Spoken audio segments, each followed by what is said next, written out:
there in the marina. Oh, jeez. Uh-oh. Be careful what we say. Yeah, we're recording it. I'm so sorry. Woohoo. How do I turn that off? I know.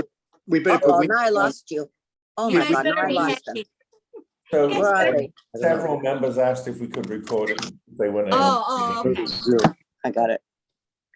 I'm just trying to get it off of my I'm iPhone trying to screen. Get it on the TV. Greg is trying to put it on the television. And the other thing I wanted to mention is that in about half an hour I have to drop off too. So it's my wedding anniversary. So we're Oh, in. happy anniversary. Thank you. I knew it would last a year. And so we're up here, and my stepkids are coming to join us for dinner, so I have to leave. So I want Well, to that's wonderful.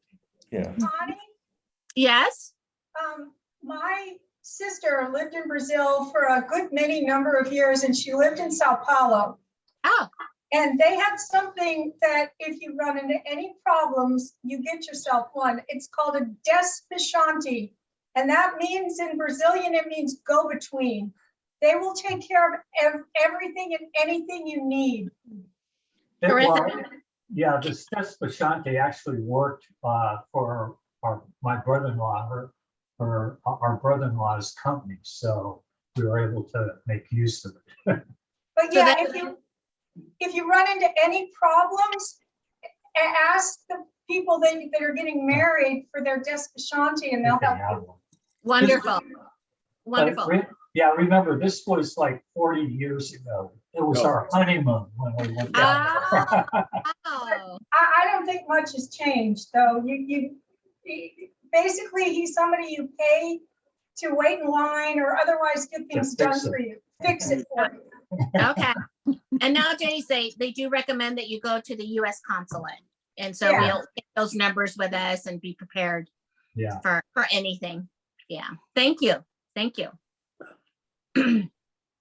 And my daughter is marrying her partner of 5 years, and she's Brazilian. So she knows that they'll be our. She'll know the ins and out. Yeah. Exactly. That's what I wanted to say. Yeah. Mm-hmm. Yeah, and the one thing my sister said she could never buy down there was hot pad mitts, because everybody had maids and maids never needed hot pad mitts. Isn't that weird? Yeah. They all have drivers and maids down there, it sounds like. Yes. I like that idea. I like one too. Yeah, same here. Yeah. So I was just saying today, I'm starting to miss that help that I used to have before COVID. And it's like, this boat is too big. It's nothing like Ursula's, but it's still too big. And it's like hard to keep it up. The only thing I learned in Rio is that everybody on the beach wears either Speedo or a thong bikini. Oh, And You better get shopping, Connie. how about me? Smaller the better is their motto. Yeah. That's good and bad news, Yeah. because everybody wears a Speedo. Not this lady. Hey, Jim, when you were down there, did you see the girl from Ipanema? We saw lots of girls. Many of them. We saw many of them, yeah. I met a lady, her name was Lola. She was a show, but that was many years ago. They're all named Lola. Before they had a show. It was a disco, but not for Lola. Feathers in her hair and a dress cut down to there. She could merengue and do the cha-cha. Yeah, I know that song. Her name was Lola. Uh-huh. The other thing is, don't bring anything of much value there, Yeah. including your diamond wedding ring. Yes, this my only piece of jewelry. Yeah, no, I'm leaving it home, and my necklace. Yes. I'm not a jewelry girl. A lot of you don't know me quite well, but I'm not a jewelry girl at all. And I wear the same thing every day. My necklace, my 2 rings, and my earrings. That's it. But they're all staying home. Good. Good idea. Yeah. Good Mhm. thinking. Yeah. You don't want them to know you're married?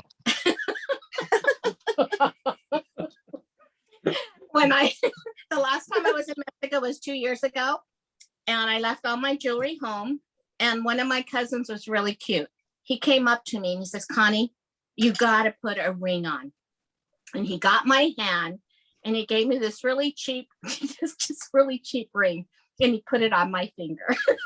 He says, you got to wear a ring. You can't walk around Mexico here without a ring. It was just the cutest thing. But this time I'll be with my husband, so it'll be okay to be without a ring, right? Right. You'll be okay. Exactly. He'll defend you. He'll defend you.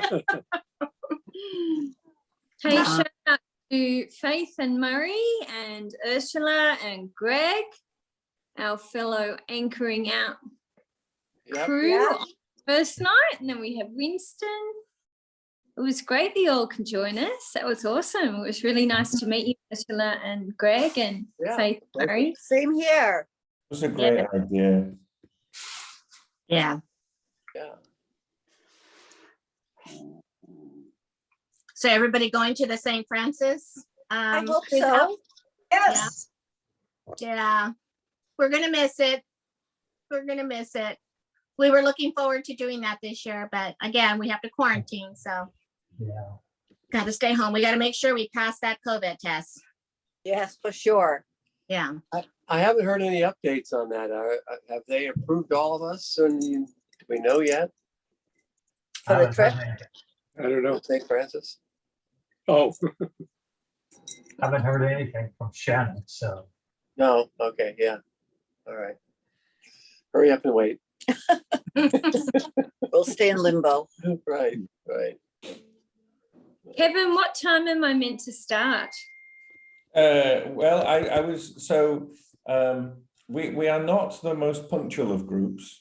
He No. said, insulting everybody who's not here yet, and I don't mean to do that. But no, It's all right. I was enjoying the banter, the badinage, the ribald repartee. Yeah. That Ipanema girl. Yeah, I had dictionary for lunch. So I think now's a good time. Do you want to try sharing a screen, Tina? Okay. Make sure that works. Okay.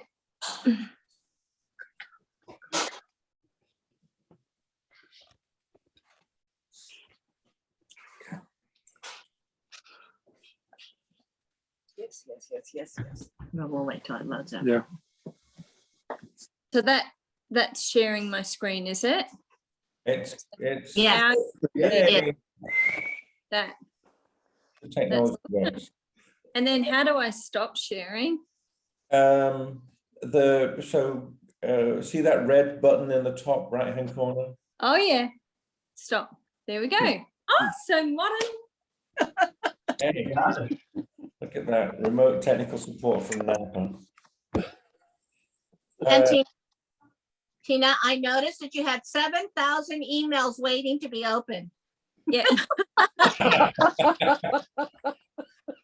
Yeah, that is definitely the downside of sharing the screen. I thought that was Bob's. Yeah, 3,000. Yeah. Get embarrassing. Oh, hey, Bill. Wherefore art thou? Hey, Lisa. We're on the Wherefore boat. art thou? We're in the boat in freezing Florida. Freezing Oh, wow. in Florida. They have a hard freeze warning tonight. Really? Kidding. I know Yeah. Boston's supposed to be bad tonight. Mhm. I had a What's three. Florida Florida? What's a Florida freeze? What does that? Is that like you got to put on a sweater, or what does the freeze look like in Florida? I'm curious. Oh, You it's have to just, put on a hard hat because the iguanas are falling. I heard that. Yeah, that was on the news yesterday. I think. Yeah. oh, they have a hard freeze warning.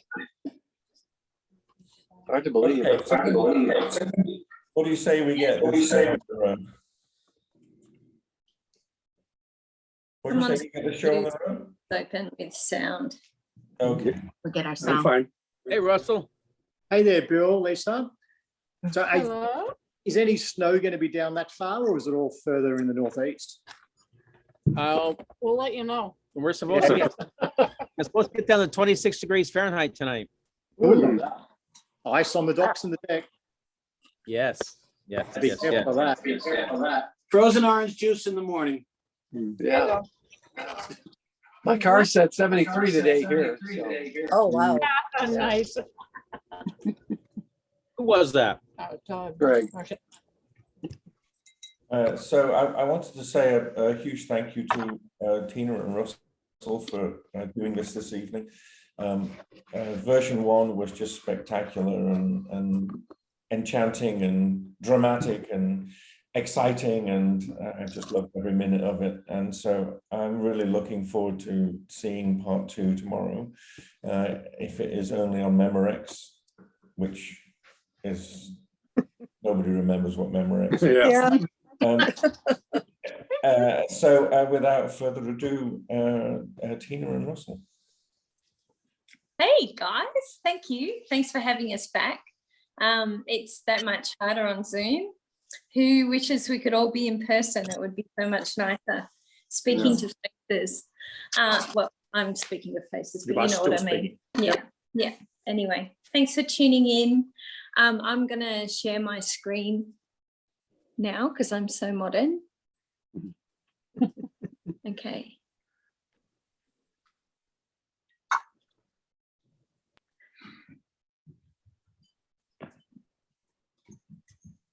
There we go. It's on. At the bottom. Okay. So I'll just go over quickly a little bit about, can you see my face? No. No. No. I So see you, Connie and Bob.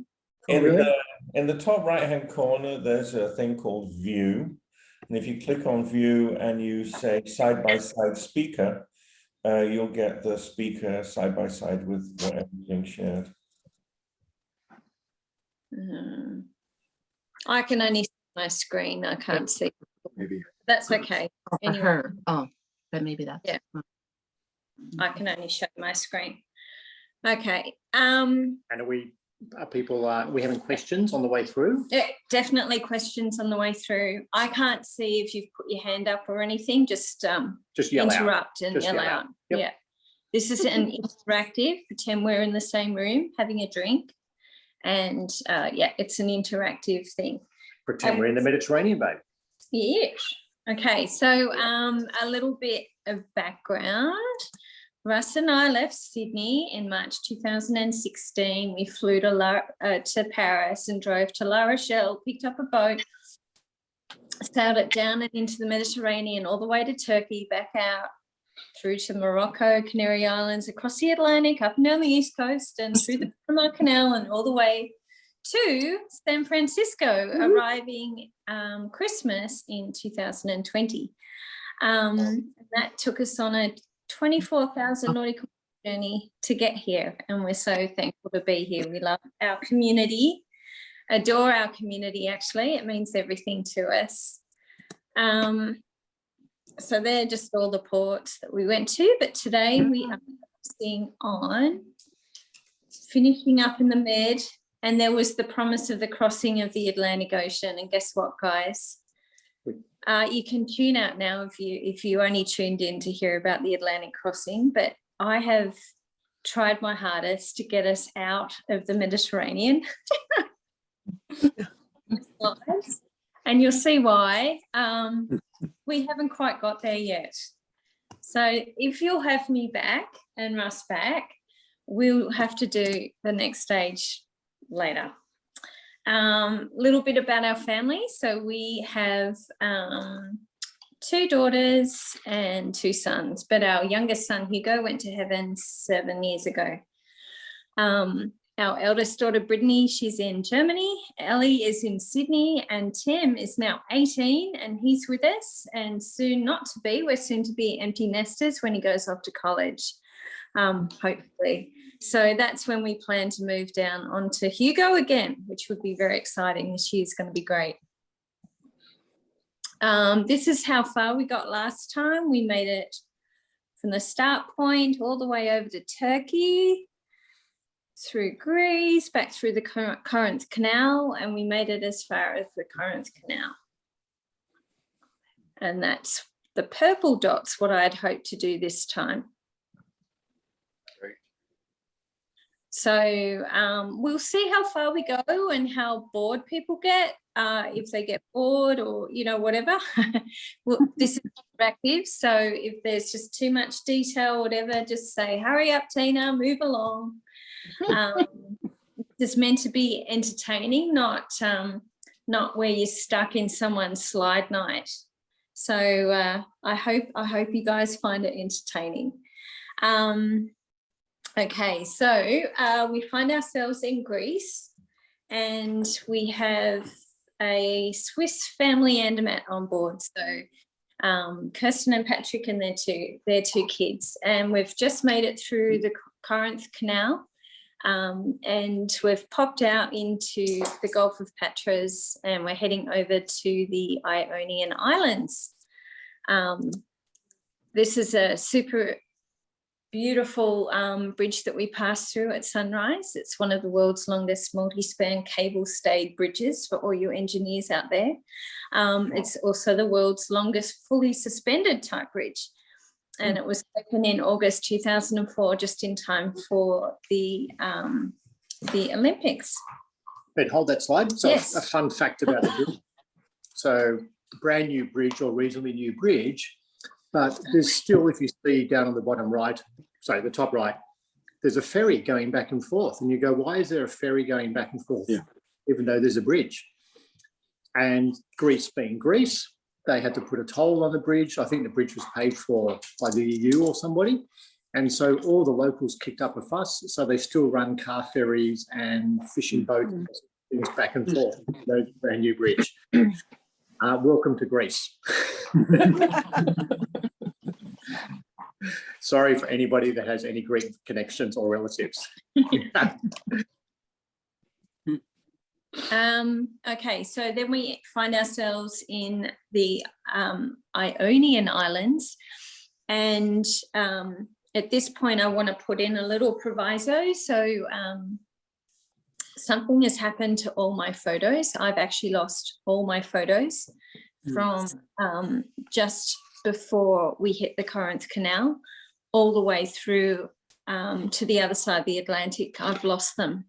They've been deleted off every single one of my devices, and I don't know how or why.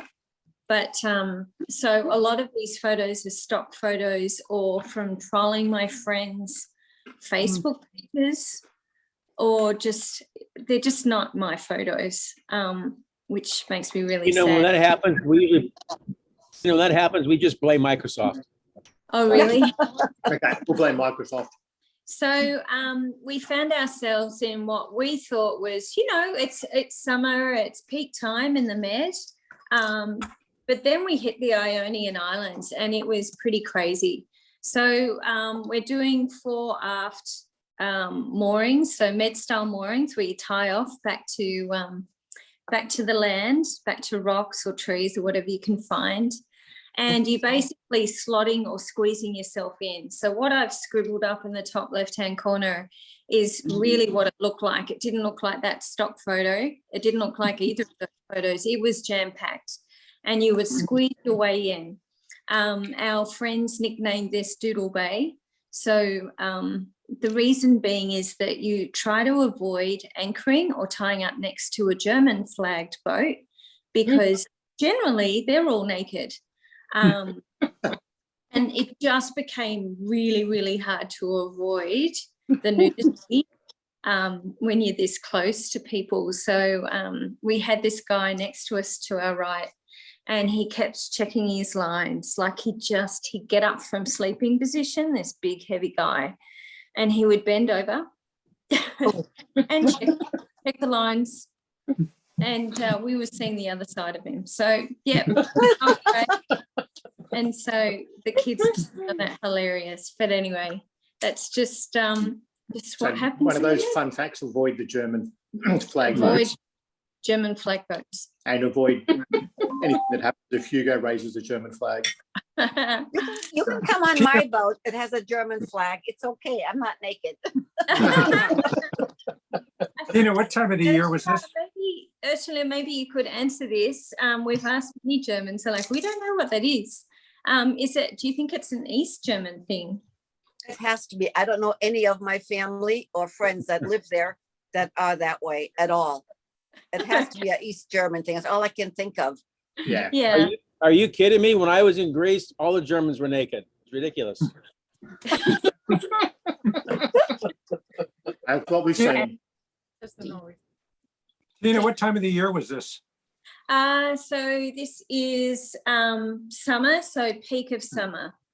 So it would have been about July. July, Yep, August. going in July, August. Yep. Yeah. So peak time, boats everywhere. 2016. So And as Tina said, it's you're sort of forcing your way into these med mooring styles. And for those that haven't done it, you drop an anchor, you're back in. Somebody, Tina, would jump off, swim, take the rope ashore, tie it to a tree or a rock or something. And it works really efficiently because in the Mediterranean, there's no tide. And so you can tie up to town square, the docks, and it's fantastic.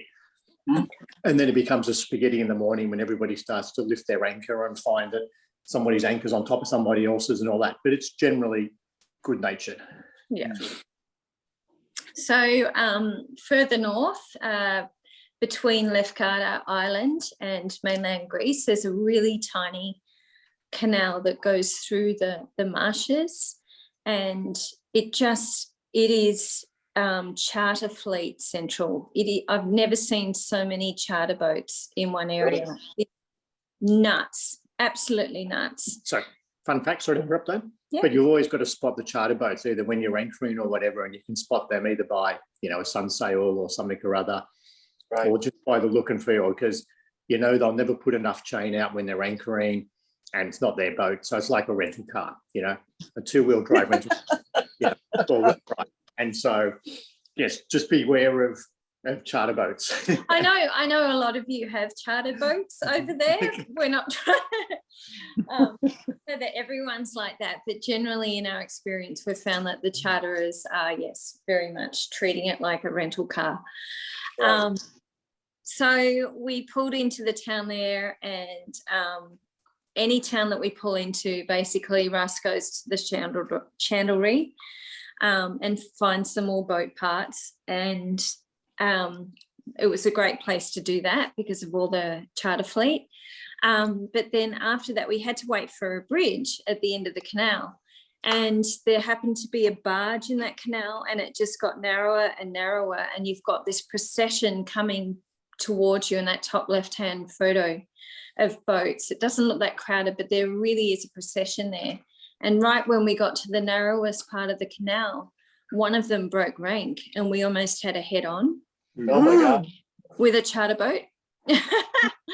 Anyway, not fun. So we're in the top left, we're heading towards the canal, and all the boats got there early have turned around and coming back. So you've got boats circling, boats going everywhere. It was crazy hour. And on the right-hand side, you can see sort of the picture, the blue picture that shows actually how the canal comes and goes through a little bridge, which is hard to see and wraps around Sandspit. Yeah, and also that screenshot of our chart, it's actually super shallow. Even though it looks like there's a massive body of water, there's a really tight, narrow path to follow. And so we always had to have someone on the bow pointing out the shallow areas, which were random. Also a note, don't necessarily believe the charts, because you can see sometimes on charts we're on land and we're not. Yeah. Oh, really? Yep. Yes, charts are out depending on where you are around the world. So you've also obviously just look for everything as well. Yeah. So then another wonderful way of tying up in the Med is tying up to a seawall, a town wall. And that's super fun. The only problem with that is, of course, that it's absolutely crazy hot there. We don't have air conditioning on Hugo, and we love anchoring because you can just go for nature's air conditioner and jump over the side all the time. But obviously when you pull into an anchorage like this, you can't. So we hosed down the boat and hosed each other, which was really fun. And it's just the sweetest town. But typical Medlife, everything comes alive after 10:30.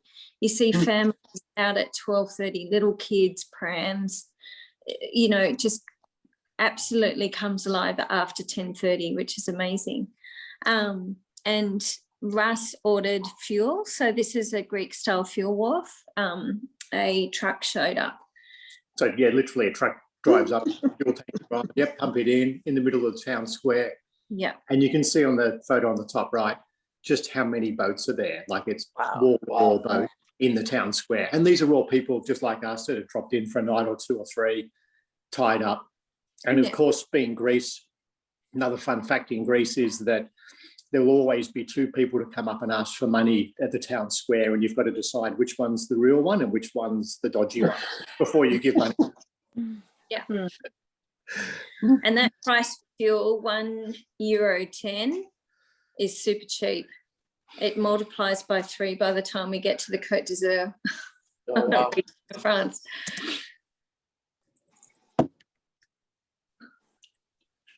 So then with our sweet family on board, we head from... A quick question. Yeah. Was the fuel quality good? Was the fuel quality good? Yeah, we never had any issues. We're paranoid and we put a fuel additive in all the time, but never had any issues so far. And so generally I like to do it if I can find a marina, you know, and it's a busy marina, I'd feel comfortable, but in some of these places we couldn't, and we were getting fuel out of the back of a truck, and just, yeah, hoping that it was all okay. So we never had any trouble. What did you do to check the quality? Turn the engine on after I fill the tank up.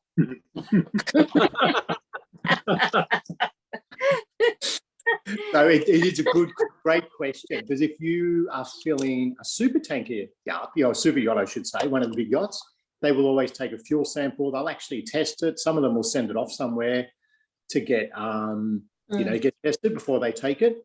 You know, there's nothing that I can do that I know of, or, you know, I'm sure there is something I could have done, but I didn't. So it was always just, you know, cross the fingers and hope and all that sort of stuff.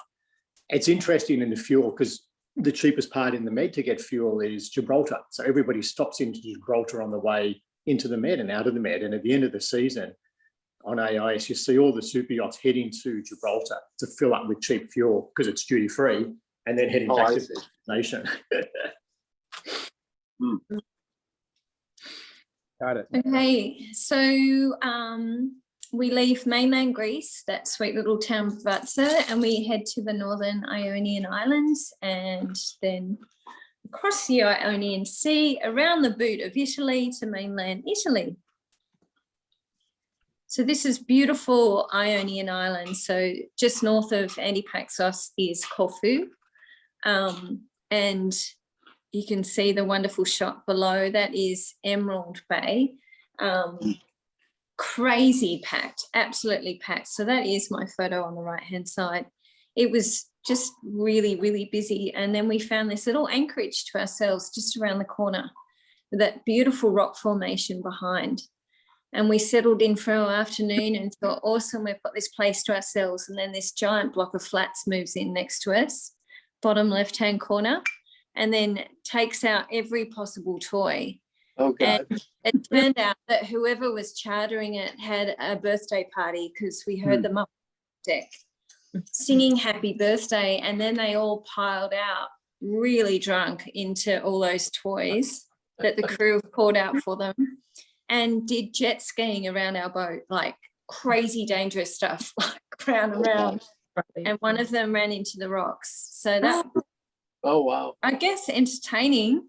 What was interesting was they've all got professional crew on, and so you get to talk to the crew sometimes, and we're looking at the crew and they're just shrugging their shoulders. There's nothing they can do, you know. The guests are paying money, and they literally sent a scout boating around, checked the anchorage out, brought this big boat in, and was there for 3 hours, and then they up anchor and go somewhere else for dinner, back in the town or something. So the crew on these boats are always working when the guests are on board Yeah. and working hard. And just, yeah, in my last presentation, I showed you what my typical logbook looked like. So Russ and I use a sketchbook as a logbook, and we just write everything from, it's like a journal. It has all the, you know, all the facts, all the important things, but, you know, we also have a bit of fun in there too. And Well, Tim that's coming from somebody who has artistic skills, so. Yeah. And Tim had his got a spear gun back at that last island, so he's super excited to go and practice the sport still no fish, because the Mediterranean generally, it's just really hard to fish. It's just clear water, and you don't see a lot of fish life, generally speaking. But the colour of the water, you can see Tina and Kirsten in there and the floaties. That's what it was, Stunning. and that's off the back of the boat. So you just floating, beautiful. Yeah. And Emerald Bay, so we took the dinghy around to Emerald Bay and swam in it all afternoon, and then swam in it at sunrise. It was just gorgeous to swim in that colour. I had I know this sounds really crazy, but I have an Instagram page called Colours, or it's sort of like pictures of the ocean wherever we went. I'd take a photo looking down and just post it wherever it was, whatever bay it was. And this one showed up. It was like the colour of my son, my late son Hugo's eyes. And I went, oh my goodness, I'm swimming in that beautiful colour. It was had such an impact on me. And the next day, there's Russ, bottom right-hand corner. We call him cruise director. So he's always doing the research ahead of time for the next anchorage and whatever we're doing. I'm generally, so we divide and conquer. I'm generally host, you know, just, I guess, being a hostess. So our plan was to always sail around the world and bring as many people on our journey as possible. So you'll find that we've always got guests with us. We really enjoy that, but it does require a bit of dividing and conquering. So Russ is always searching out the next anchorage and the history and all the details. And yep, I'm busy with all the other things. Team. Yeah, it's a good team. Anyway, so he's on to the Italian waters pilot now. And the next day he surprised us with up anchoring and quickly ducking around to Emerald Bay for an early morning sunrise swim before we headed off across the ocean to Italy. And this is part of what I'm responsible for, a bit of art, a bit of colour, a bit of entertainment. This is really sweet. But yeah, I love to get out the colouring, and sweet little Isabel makes her own art. But pegs are a big deal on a boat. Who agrees with me?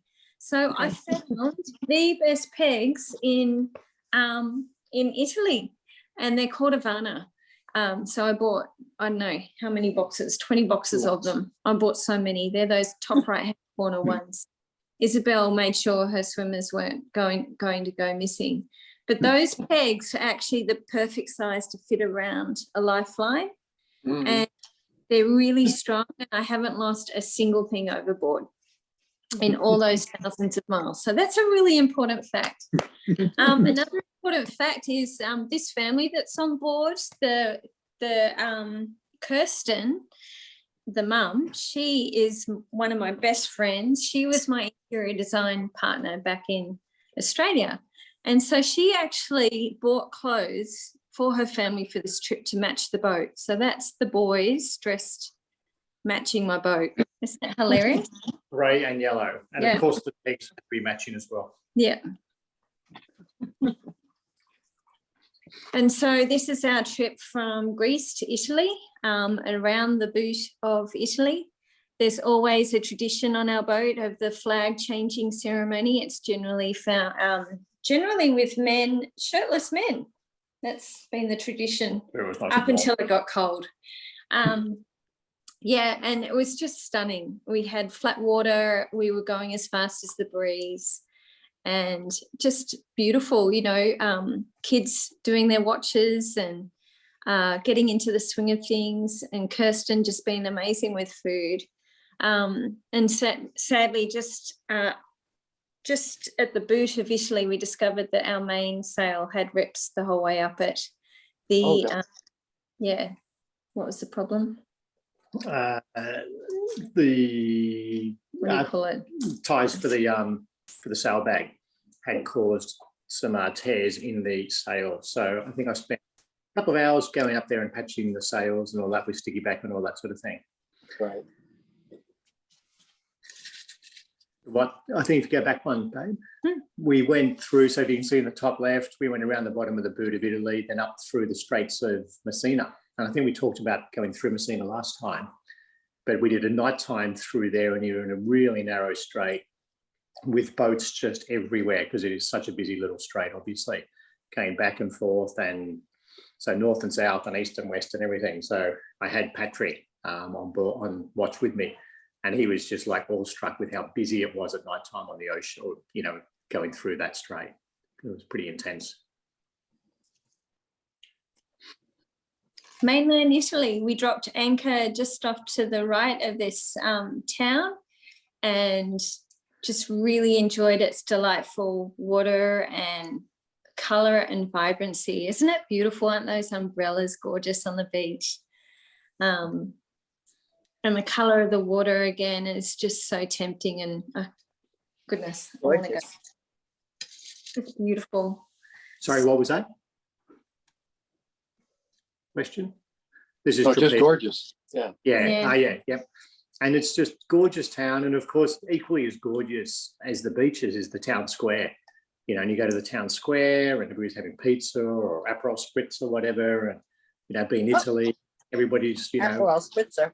Yep, everybody's on display and dressed up and everything. So the beaches and the town square, like, it's which one do you go to? Because there's just so much activity happening all the time everywhere.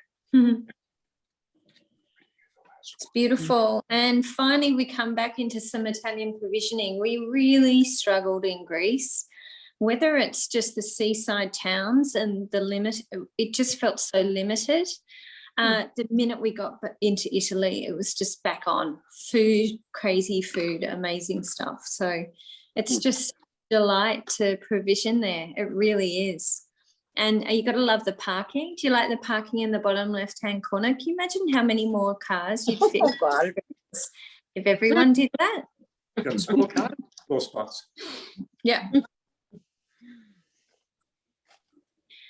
And then a dream come true. We headed to the Amalfi Coast from Tropea. So it's a 24-hour trip, and yeah, it really was a dream come true. And a funny little fun fact on that one. So in the middle of the night, so we were on watch, and one of these super yachts that had been anchored near us down at Tropea. So we left probably 4 or 5 in the afternoon to get to Amalfi at a similar time the next day. And around midnight, one of the super yachts that was anchored near us comes blasting past us, doing about 20 knots, and they track AOS where they're off to, and they are off to Elba.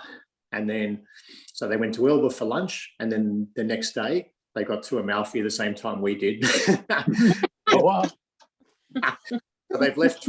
They had dinner. The guests had dinner in Tropea, lunch the next day in Elba, and then back to Amalfi for dinner by at the same time we got there. The beauty of power.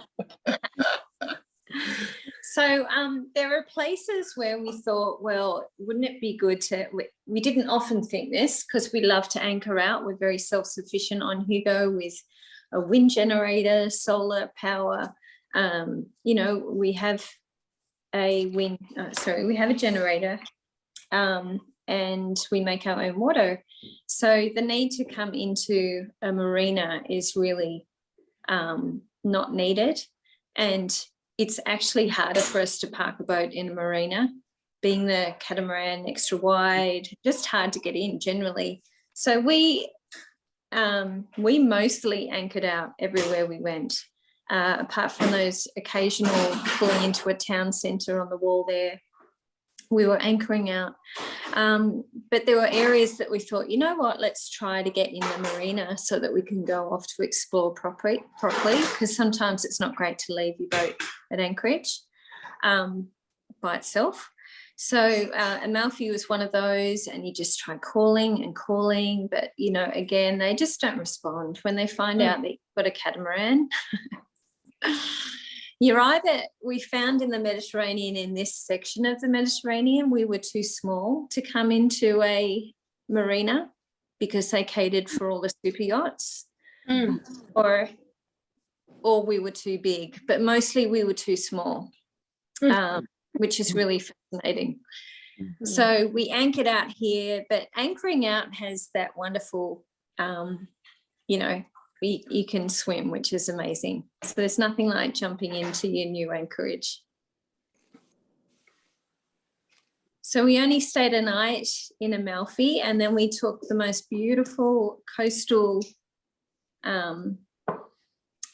sort of cruise along that beautiful cliff edges. Just stunning scenery. It really is like a dream come true. You've got glistening blue water and high cliffs and just crazy, amazing little places that have each their living in these steep cliffs, you know, little vineyards, and it's just beautiful. Who's been there? Has everyone been there? Was it just me that hadn't?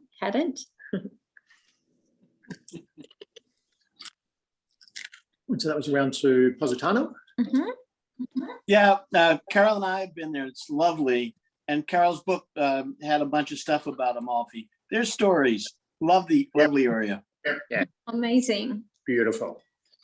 So the next stop was Positano, and we anchored. Well, you can see where Hugo's anchored.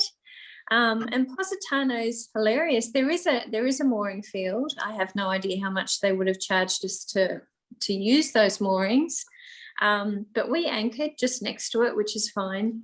But they charge you. You're not allowed to take your tender at all to shore. I'm sure you can if you're a yacht, but yeah, they were charging us €10 per person to get to shore. That's just the going rate there. So just had to pay it and spend the day on shore, which is fine. But what was great was we were anchor, we could have our swims. Kirsten practiced the sport of still no fish. And we just had the most delightful meander through all those streets. It's stunning, it's artistic, it's just a feast for your senses, isn't it? Beautiful. And it's walking up to the top, that view, yeah. Kirsten's very creative. She comes up with a different cocktail at each anchorage. So this is positively Positano, and they're the ingredients in case you were wondering, but just beautiful sunset drinks.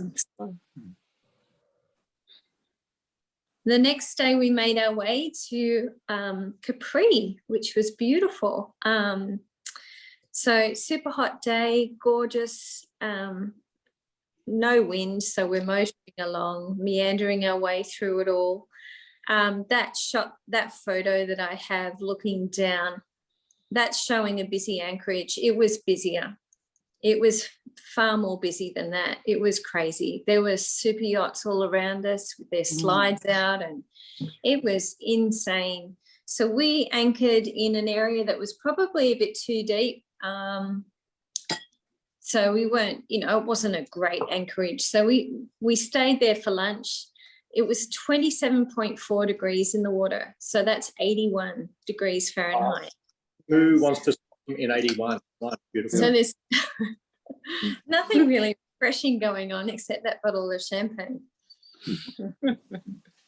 So we didn't stay the night there, but we sort of wandered around the coastline there and took it all in. It just looks so beautiful.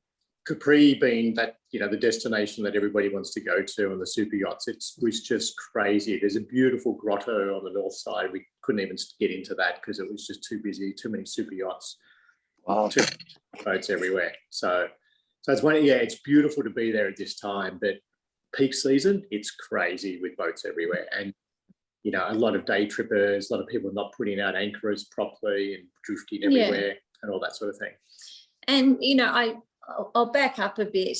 We literally speed dated the Med. We were on a mission to get places and pick up people and drop people off. And although that was never a set in stone factor, because everyone knows that sailing, you cannot do that.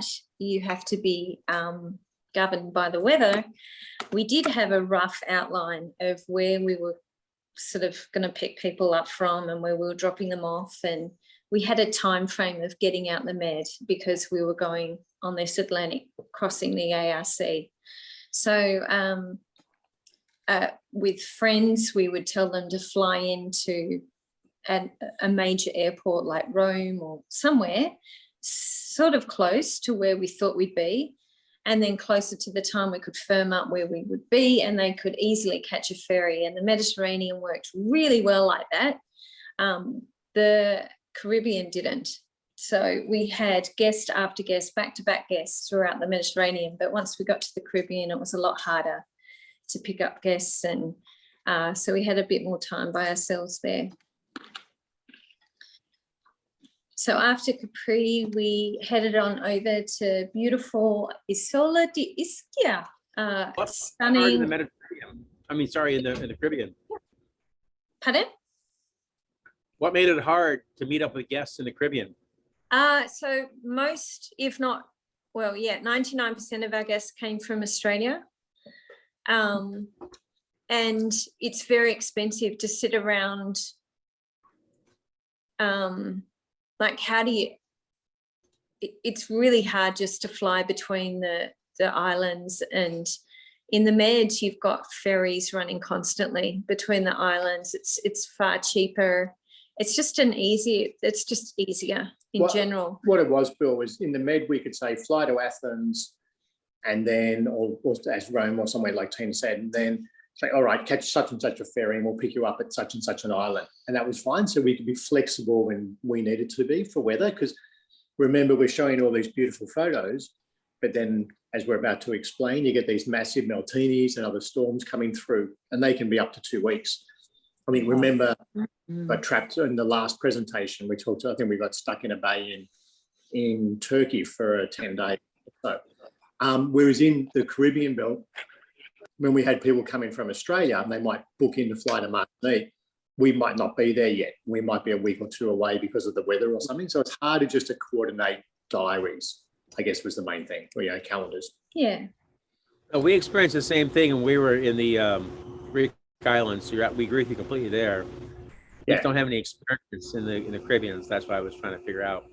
But if you have anybody flying, if you have anybody coming through Cuba, don't offer to pick them up, because we had people come through Cuba and then we ended up spending 2 weeks waiting for them to get out of Cuba on a flight, So those sorts of whereas and then because Russ, don't tell them to go through Guantanamo.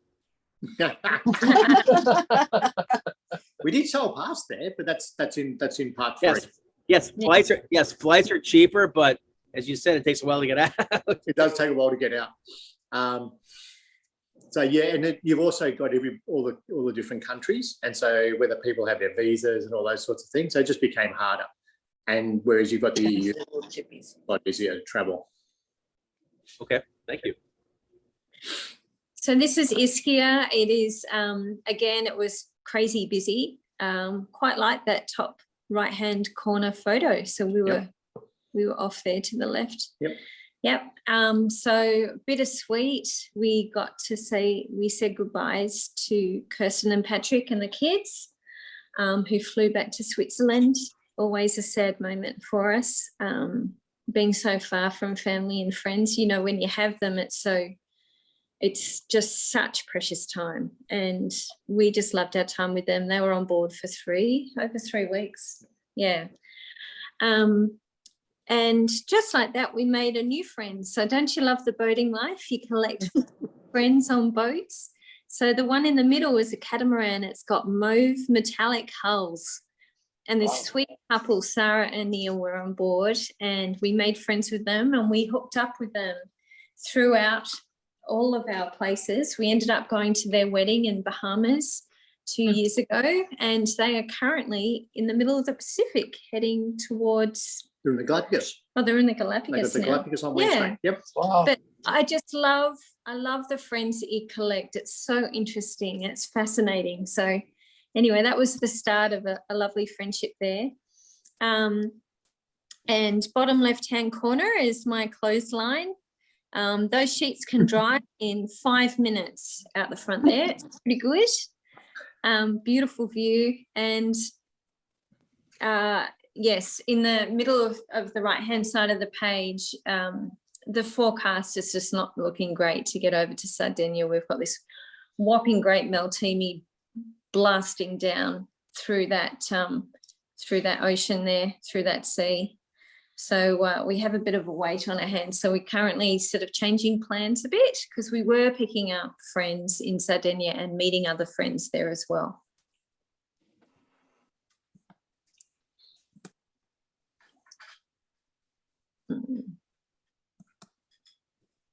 Okay, yep. That's Ischia. So we went over to, Go back, go back. yeah, sorry. I don't know. There you go. Just hold that. Okay. Don't press twice. Will that do it? We're just talking. Yep, doing it at the Okay. same time. Hopefully it will stop there. Yep, it stopped. Okay, so then we decided to go over to Ponza, another sweet little island, which was a 9-hour sail. And you can see how windy it was on that sail. Not. Now this was another really, really crazy busy anchorage, sweet fishing town. Really enjoyed it there. Just the three of us. It's the first time it's been the three of us in a while. So Tim's making the most of having us to himself, and we did lots of little excursions and things like that. You're not allowed to go to the beach there. It's got limestone dropping down on it, but it was fantastic to sort of back onto that and look at that beautiful view and wander through the village. Isn't it sweet? And the colours and the boat, the activity.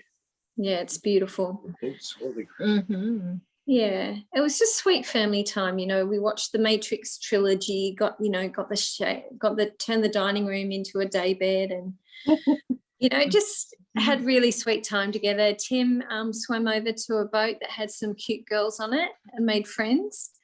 So we're so proud of him. Super sweet anchorage. But going back to the anchorage, so bottom right-hand corner, we're surrounded by all these motorboats and yachts, and we're actually very tightly packed in, and we know that there's that strong wind out there forecast. Unfortunately, about 11 p.m, the wind turned 180 degrees, and so we had a lee shore situation where every single boat was in extreme winds and massive swells coming in. So the boats around us were actually getting air going over the tops of these waves, and it was just one other catamaran. We were the only ones that were stable enough through that, but we were watching these boats. It was crazy. So we had to go on to anchor watch to make sure that no boats dragged and ended up on us, and that we didn't drag, of course. But while I was on watch, I could hear people getting sick at anchor. Wow. Because it was that getting seasick, yeah, because it was that violent. It was so violent, but it was so dead, and you can't really get your anchor up because the boat in front has swung over where your anchor is. So you can't just go and up anchor easily. It really is just keep your eyes peeled and have fenders out, and there isn't a lot to do. But at one point we did have an emergency because the boat did lose. What was it? It was like it was a dinghy, but it had the big canopy top to it. It would have caused a bit of damage if it had gone between our two hulls. And coming down, and Russ was like, quick, get the boat hook. And, you know, we're out there, we've got torches and we're seeing it coming down. And because Russ had watched The Matrix the night before, he just went into action. He went out on a bowsprit. He literally leaped into this boat and managed to get it around the side of the boat and tried to tie it off down the end, but it had lost its painter, so he couldn't tie it off. It just ended up on shore. There was a beach behind us. It wasn't a problem. But yeah, I was super impressed. He just needed that soundtrack. Yeah, just needed that. Dun, dun, dun. That's Mission Impossible. One of those. Anyway, super proud. So then we went, finally the weather abated and we could head over to Sardinia, and we went to Porto Cervo, across the Tyrrhenian Sea, and we picked up a mooring ball. It was only €134 a night. On a mooring ball. On a mooring ball. Wow. This is Porto Cervo, the most expensive place in the world, just about. Yeah. Yeah. So I've tried to draw in how crazy busy it was. I think that can just be hashtag crazy busy every anchorage. We sat on the deck, watch at sort of sunset, watching all these boats. You can see in the top left, just Top boat after right boat hand after boat. corner, that's And our view Yeah. of them all coming in. It's like 3 p.m. they all come in because they've all been to lunch somewhere, and now they've got to get their people to Shore for dinner. shore for dinner. And look at the size of these boats. I mean, it's just insane. I said there's more boats, and they're all larger than the entire Australian Navy fleet. There was so many coming in. Yeah. Like, we're trying to do all these mad boat jobs before we get our next guests on board, and we've just got this stream of crazy boats going. I like to say the boats in the Mediterranean, the small boats only have one helicopter. That's right. Yeah. So we had our next family joining us from Australia, Anna, Dan, and little Will. So Tim has a friend again, which is really sweet. And of course, we're eating some beautiful Italian delights. So thankful for that food. And so with this family, we started our very, very windy extreme travels. So we thought we'd just be hanging out in Porto Cervo for a while, and we being the we were very so we had taken a year and a half off work, so we were on a tight budget, and so we didn't have data all the time. We would go in and buy a beer at a bar and get the free Wi-Fi, and so we were kind of like backpackers on a really beautiful boat. And so the minute we'd hit land, we acted like a backpacker basically. And so we got to Porto Cervo and we went to a cafe, and Russ is downloading the next weather, download, and he's going, oh, guys, let's just quickly grab some bakery stuff and we've got to get out of here. So it ended up being a rather windy and wild version of a trip for their very first few days with us. So we quickly went up to what we thought was going to be an awesome, safe, quiet anchorage in Bonifacio in Corsica. Between Sardinia and Corsica, it's known as the Windy Strait. It is pretty crazy there. It's got its own wind pattern, so no weather model will pick that. Well, I'm sure they've got their own local one that we didn't know about, but the general ones do not pick up the phenomenon that happens in that area. So it was a pretty wild ride. As you can see, there's waves crashing over. It's like baptism by fire into their journey with us. Anyway, I had rung ahead to Bonifacio to get a place in the marina, because that was yet another place that we wanted. And they said, fine, absolutely, all good, got you in. So we get there, and unfortunately it's that 3 to 4 o'clock PM bad hour where all super yachts need to make their way and get their guests to the marinas to unload them. So bottom left-hand corner, you can see how nuts it is. Like Russell's trying to weave in between. It's a really narrow straight there, in between these really high cliffs. It's quite, quite scary to try and maneuver through all of that. And so we're looking around, and I'm trying to call this marina, and they're like, no, we don't know who you are. We don't know about this booking. And I'm like, oh, you know, do you have a space for this catamaran? And they're like, no, you're too small. I bet, but what are we going to do? And they said, oh, well, we don't know. You can, maybe, because there are moorings, but that you tie off to, you do a med style mooring, but it's first in, first serve. It's in a small grotto off to the left. You can try there. It was full. I mean, it was 3 o'clock in the afternoon, peak hour. Of course it was full. There was charter boats, there was stuff happening everywhere. And as you can see, it was filthy windy outside. And so everyone's tried to take refuge in this wonderful place. So we didn't get in. And then I'm looking at the phone number that I had called, and guess what? I had called the wrong place. I called a bay, 2 bays up. And I said, oh my goodness, I'm really sorry. So that was another 4-hour sail, beat into 30 knots of wind. With our new guests on board, it's awesome. And we finally make it into this place. What was that? Okay, and it's called Bay de Figari. And so they had med style, they had mooring balls, which are hideous on a catamaran, and then you somehow reverse in between those back to the dock. And it was an outside dock, so you're facing into the bay.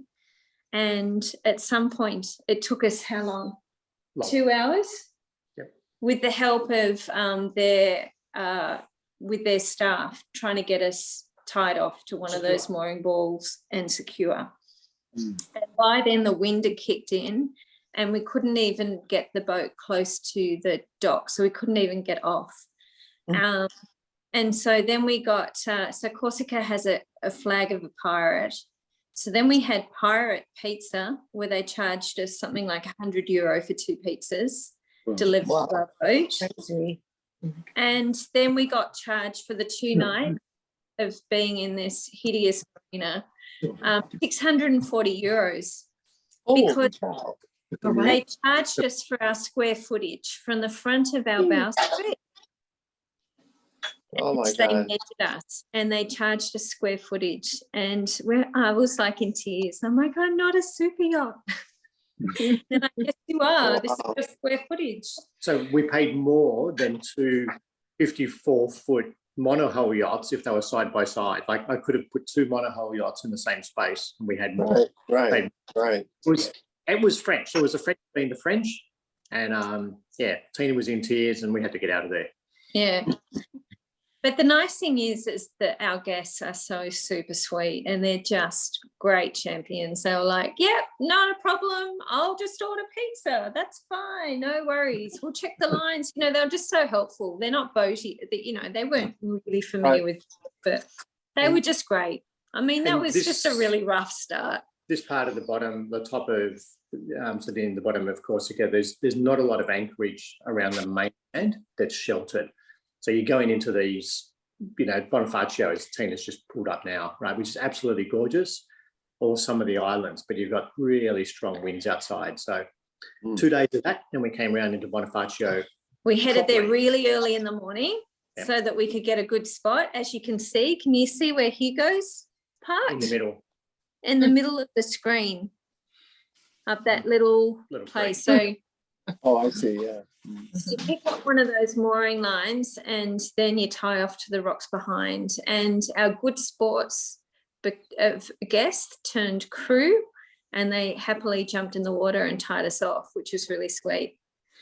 And you can see that magnificent coastline. I mean, it is a spectacular Bonifacio is beautiful. And it's been a port and a defensive port for like hundreds of years, I think. You can see why, considering that's on the windiest strait and it's this sweet little tucked away place in amongst those high limestone cliffs. It's just gorgeous. This is Todd. Shannon and I have been to Bonifacio not by boat, but we traveled to Corsica and we're there from land. And it is one of the most beautiful, dramatic ports that I've ever seen. Yeah. And the outside, what they call it, the King's Walk, that was an escape route for the king to go down the cliffside to the water on the outside, is an amazing little hike too from the port. You're right, Todd. It's stunning, the port and everything, and looking down into it, being in there was just amazing. And then seeing the super yachts come in. So on the right-hand side in the middle, this is just one of the super yachts that backs in. They reverse the whole way down. It is insane. Absolutely insane. I mean, look how narrow that is.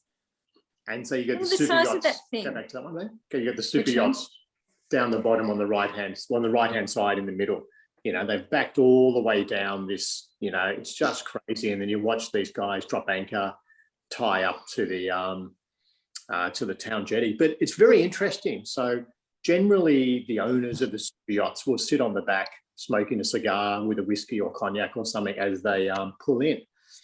And generally speaking. And we were sitting there watching this one come in, and, you know, somebody's sitting there, and, you know, but then each time a bigger boat gets in, the previous owner has to get up and walk away, obviously, you know, because somebody with a bigger boat's got there.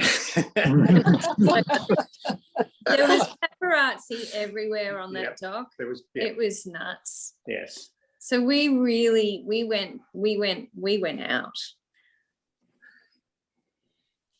I noticed when I was putting this presentation together that I got quite a few photos of restaurants. We were on a budget, but quite often our guests would take us out, which was really sweet to say thank you. So this was called a French long lunch. We got to really delight in the beautiful food there. We just had such a wonderful afternoon.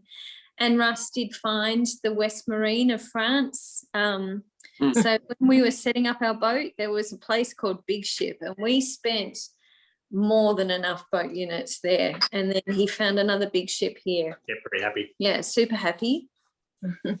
Happy Russ, finding boat parts everywhere we go.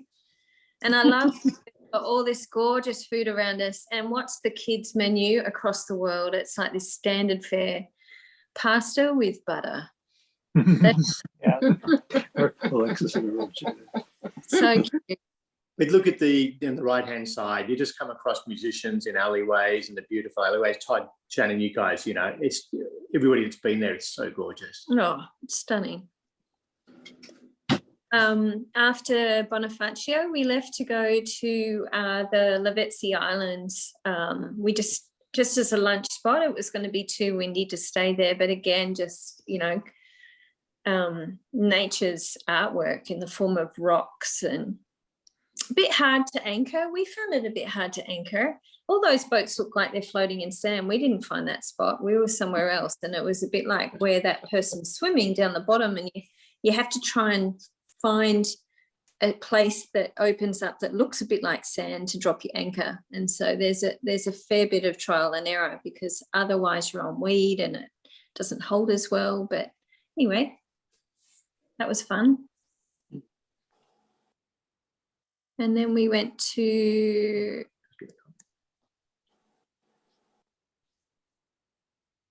Porto Vecchio. That's right. From Bonifacio. And so how long did it take? Bush twice. No, it was a 13-hour trip with them. And so in the middle of it, there was no wind. And so these guys jumped off the water, into the water. It was beautiful.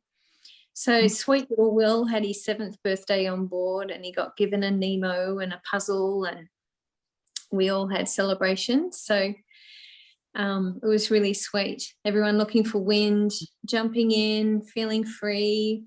Birthday boy had a nice lunch, dessert, and then he fell asleep. It was just a gorgeous little sail across. I love to see how families cope with long hours on the ocean. And then we made it into Italy. Where's Elba? Put down Elba. ELBA. Beautiful Elba. Elba, ELBA. ELBA, yes. So Elba, so we got to see how the Italians do it. They love their dinghies. They love to, you know, prance around in their little tight, cute little shorty shorts, the men, and, you know, shirtless and driving very fast around everywhere. And the beaches are just packed. It's crazy. But just really fun to be part of all of that action. We spent a long time on Elba. We went to many ports. We had some lovely family time to relax and breathe. We think Nemo had a few too many drinks. I think all of us had a few too many. We anchored, we got one of the ports there, babe, I can't remember which one. And we had lunch ashore. So we got there late morning, had lunch ashore, and then lunch turned into some drinks, and drinks turned into almost dinner. But by the time we got back to the boat, it was dark. But you could almost have walked out to the boat. There was so many boats everywhere. Packed. It was just crazy on how busy these places get. And so, yeah, forget the normal swing rooms and all those sort of things for boats. There's just boats everywhere. Do you think photos are, it's a bit like when you take a photo when you're up a really steep mountain or when you're skiing and you're like, but that's really steep. It doesn't look it in the photos. Oh, those waves were really big. They don't look it in the photos. Well, I think that's the same for this anchorage because it was busy. Who knows what happens when you pull a puzzle out? Everyone gets sucked in. Biggest time wasters. So we had fun. And poor Tim, he has to continue with his school all the way through all the different guests comings and goings. He's a good lad. We went to this beautiful port, Azzurro. So Elba is known for cashmere and fragrances. So that's a beautiful fragrance shop that Russ found, and Anna loves her shopping. So that was really fun. It's a really sweet Tuscan island, beautiful colours, really gorgeous. And Tim, little Will, just looked up to Tim and was trying to do all the things that Tim does. So Tim is like our boat boy. He's awesome. So he doesn't like going to shore. He likes to stay on the boat. It's fantastic having permanent crew on the boat. And what he'll do is drop you to shore. And you just have to call him and he'll pick you up again. And so Will thought that he could do the same. He's off there in the left-hand side, you know, being a boat boy. Really cute. I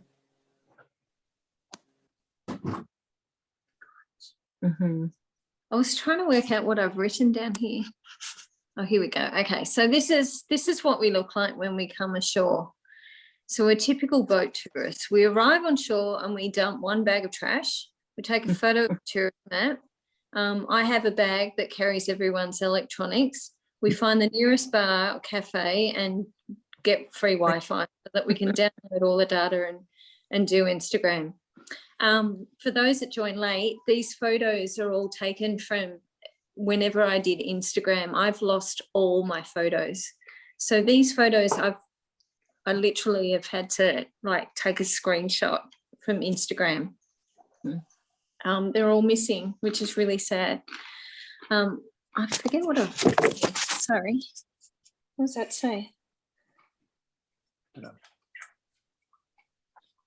Oh, here we go. Can you read that?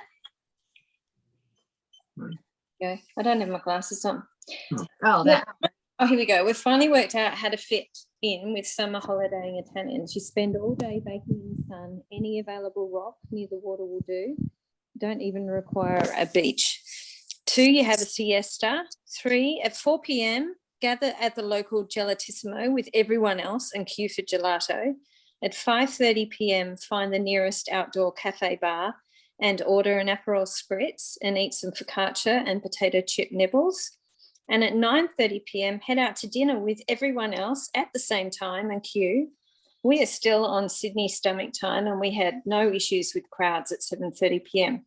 as there was never anyone else but us in the restaurant at that time. At 12 a.m., promenade with your entire family, young and old, along the port front. Kids don't seem to go to bed before 12:30 a.m. That's Italian. Okay, play. Here we go. Then we farewelled that sweet family, had such a lovely time with them. They had their last swims before hopping on a ferry back to the mainland. And Tim did some sport of still no fish fishing with them before they left.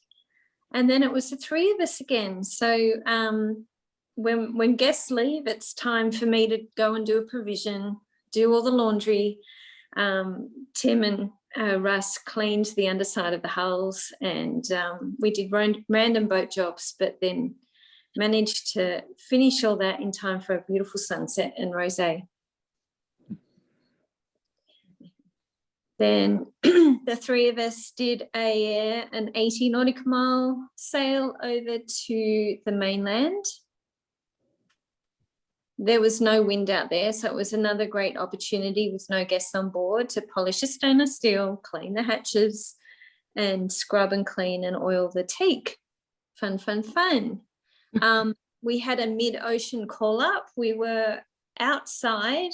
There was a liquid gas uploading facility in the middle, and there was a huge tanker attached to it, and it had a 2 nautical mile exclusion zone, but we got called up and they said, no, we want you to go another mile out from that. And then we heard them trying to call this other super yacht that was screaming through, and they passed within 0.5 of a mile from them, but weren't answering their VHF calls.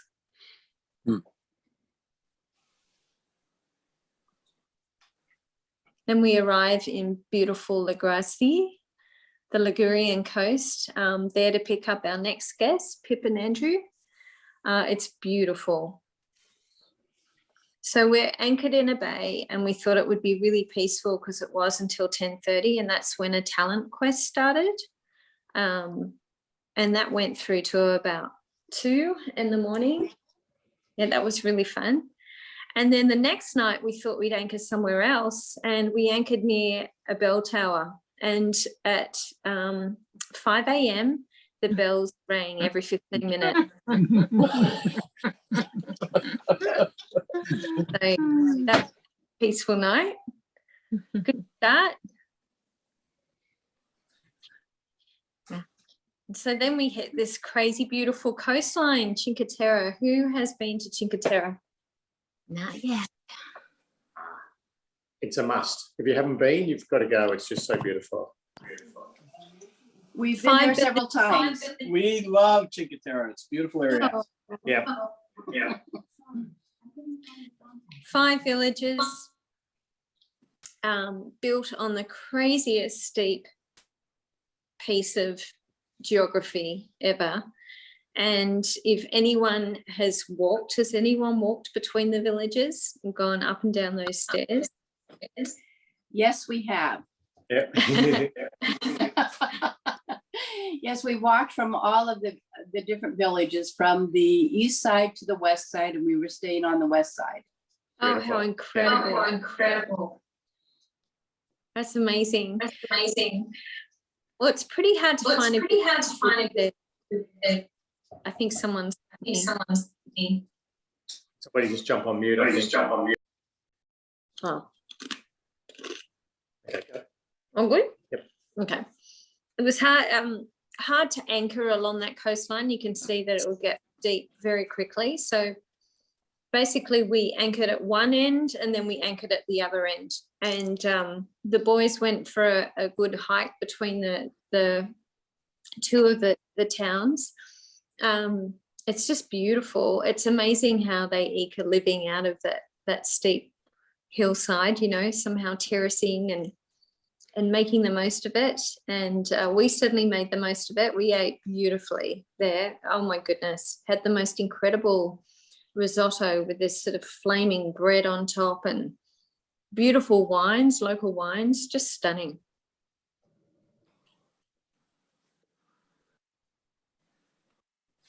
The next day, well, we had 2 stops in Cinque Terre, and then we went on to cruise along the coastline. Not a lot of wind. Winston, I spotted a couple of Evelyn's cousins out. Top right-hand corner. Beautiful. Just beautiful. Just beautiful. So Tim at this point, sound on. Is it muted? Is it muted? Sorry. So Tim at this point, he is he 12? 13. He's 13. So he's at an age, so when we left Sydney, he came up to below my shoulders. And so he's doing this crazy amount of growing, and he's got all the hormones and all the emotions and everything going on, but he's in a sheltered workshop. He's stuck with his parents. He doesn't have like he's not gaming. He doesn't have Wi-Fi, but what he does have is this sort of, when I say sheltered workshop, only our friends speaking into his world. And so we would give our guests full permission to speak into his life, to discipline him where necessary. But really, we've got beautiful friends, and they really helped us with Tim. It's just refreshing to get different perspectives, and he just loved it. He really loved it, but he especially loved boys' times. They move at this age from being sort of very clingy to mums to wanting to hang out with the dads and the men and be real men. And so Andrew and Pip were great with him. It was just wonderful having them on board. You can see these beautiful coastlines. How stunning. There was one beach, Riva Tragoso, and at one side you've just got this packed beach with umbrellas and everything, and up the other end they're building warships. It's pretty cool. The top left-hand corner, does that remind you of the Californian coastline? Kind of, yeah, it's true. So then we get to Portofino.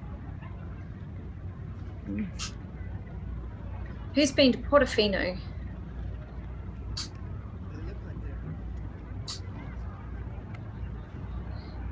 It's absolutely beautiful. This little bay, just gorgeous, and of course full of super yachts trying to back in and do all sorts of things. I don't know whether everyone is like this, but we certainly found ourselves, we were just fixated on these super yachts. They were just so crazy big. I mean, we'd been a hard stand in the #1 boatyard in the Med that lifts all these giant things out of the water, and we thought we'd had our fix there. But once we entered the Italian Riviera, the scale, everything just blew out of control.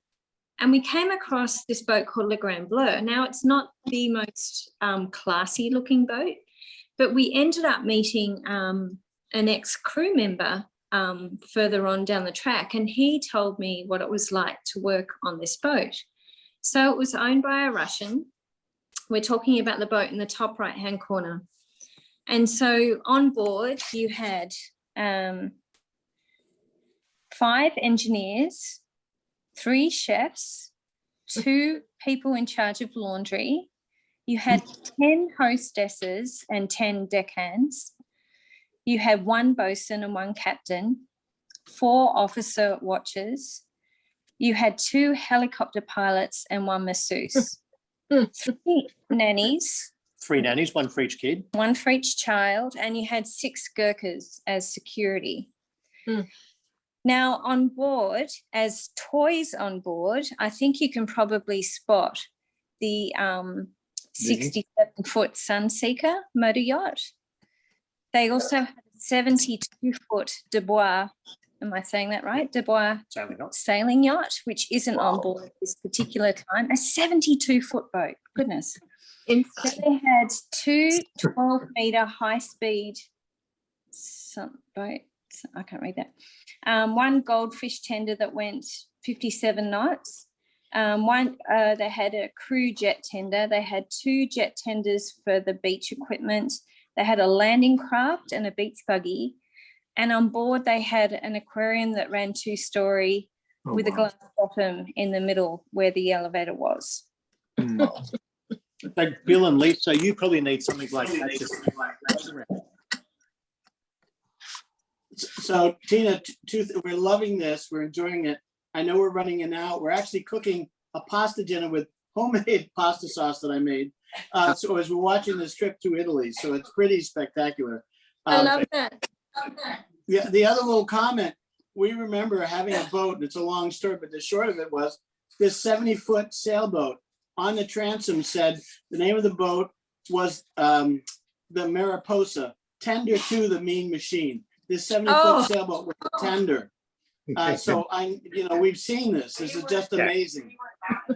Yeah, yeah. It was anchored near us, but it's amazing. It's overwhelming. We had a 44-foot boat, and we were just like a dinghy at the dinghy dock. It's completely small. You look at the size of these boats and just more of them. The photo in the bottom left here is what we took around Portofino there. Just these massive boats parked everywhere, but you're in that amongst all these most gorgeous places and walking around in the scenery in the town square and everything. It's all. I love it. Yep. I loved this walk up behind the super yachts because you could spy in and have a look. And the designer and me was just going nuts. I'm like, let me get my hands on that boat. That is so wrong what they've done there. Anyway, it's just me. Anyway, so we had a beautiful tour around that sweet little town and up to the Castello on the point, and it was just so divine. And that night we were in Santa Margherita, and just walking around, and I found a grey bucket. So always finding boat parts, but isn't that the perfect accessory for someone who's boating? It's so posh, walking especially around, in posh. But then we came across an Alpha stand, and they were offering in the middle of the town square. They were launching the Alpha Spider, and been on display for a week, and it was the last night. And so Andrew and I went up to them in our broken, non-Italian way, just being silly tourists, and pretended we were really interested in them. And then one of us said, "Can we take one for a drive?" And it's like 9:30, and we've been ashore all day, so we were in a great place to drive a car, obviously.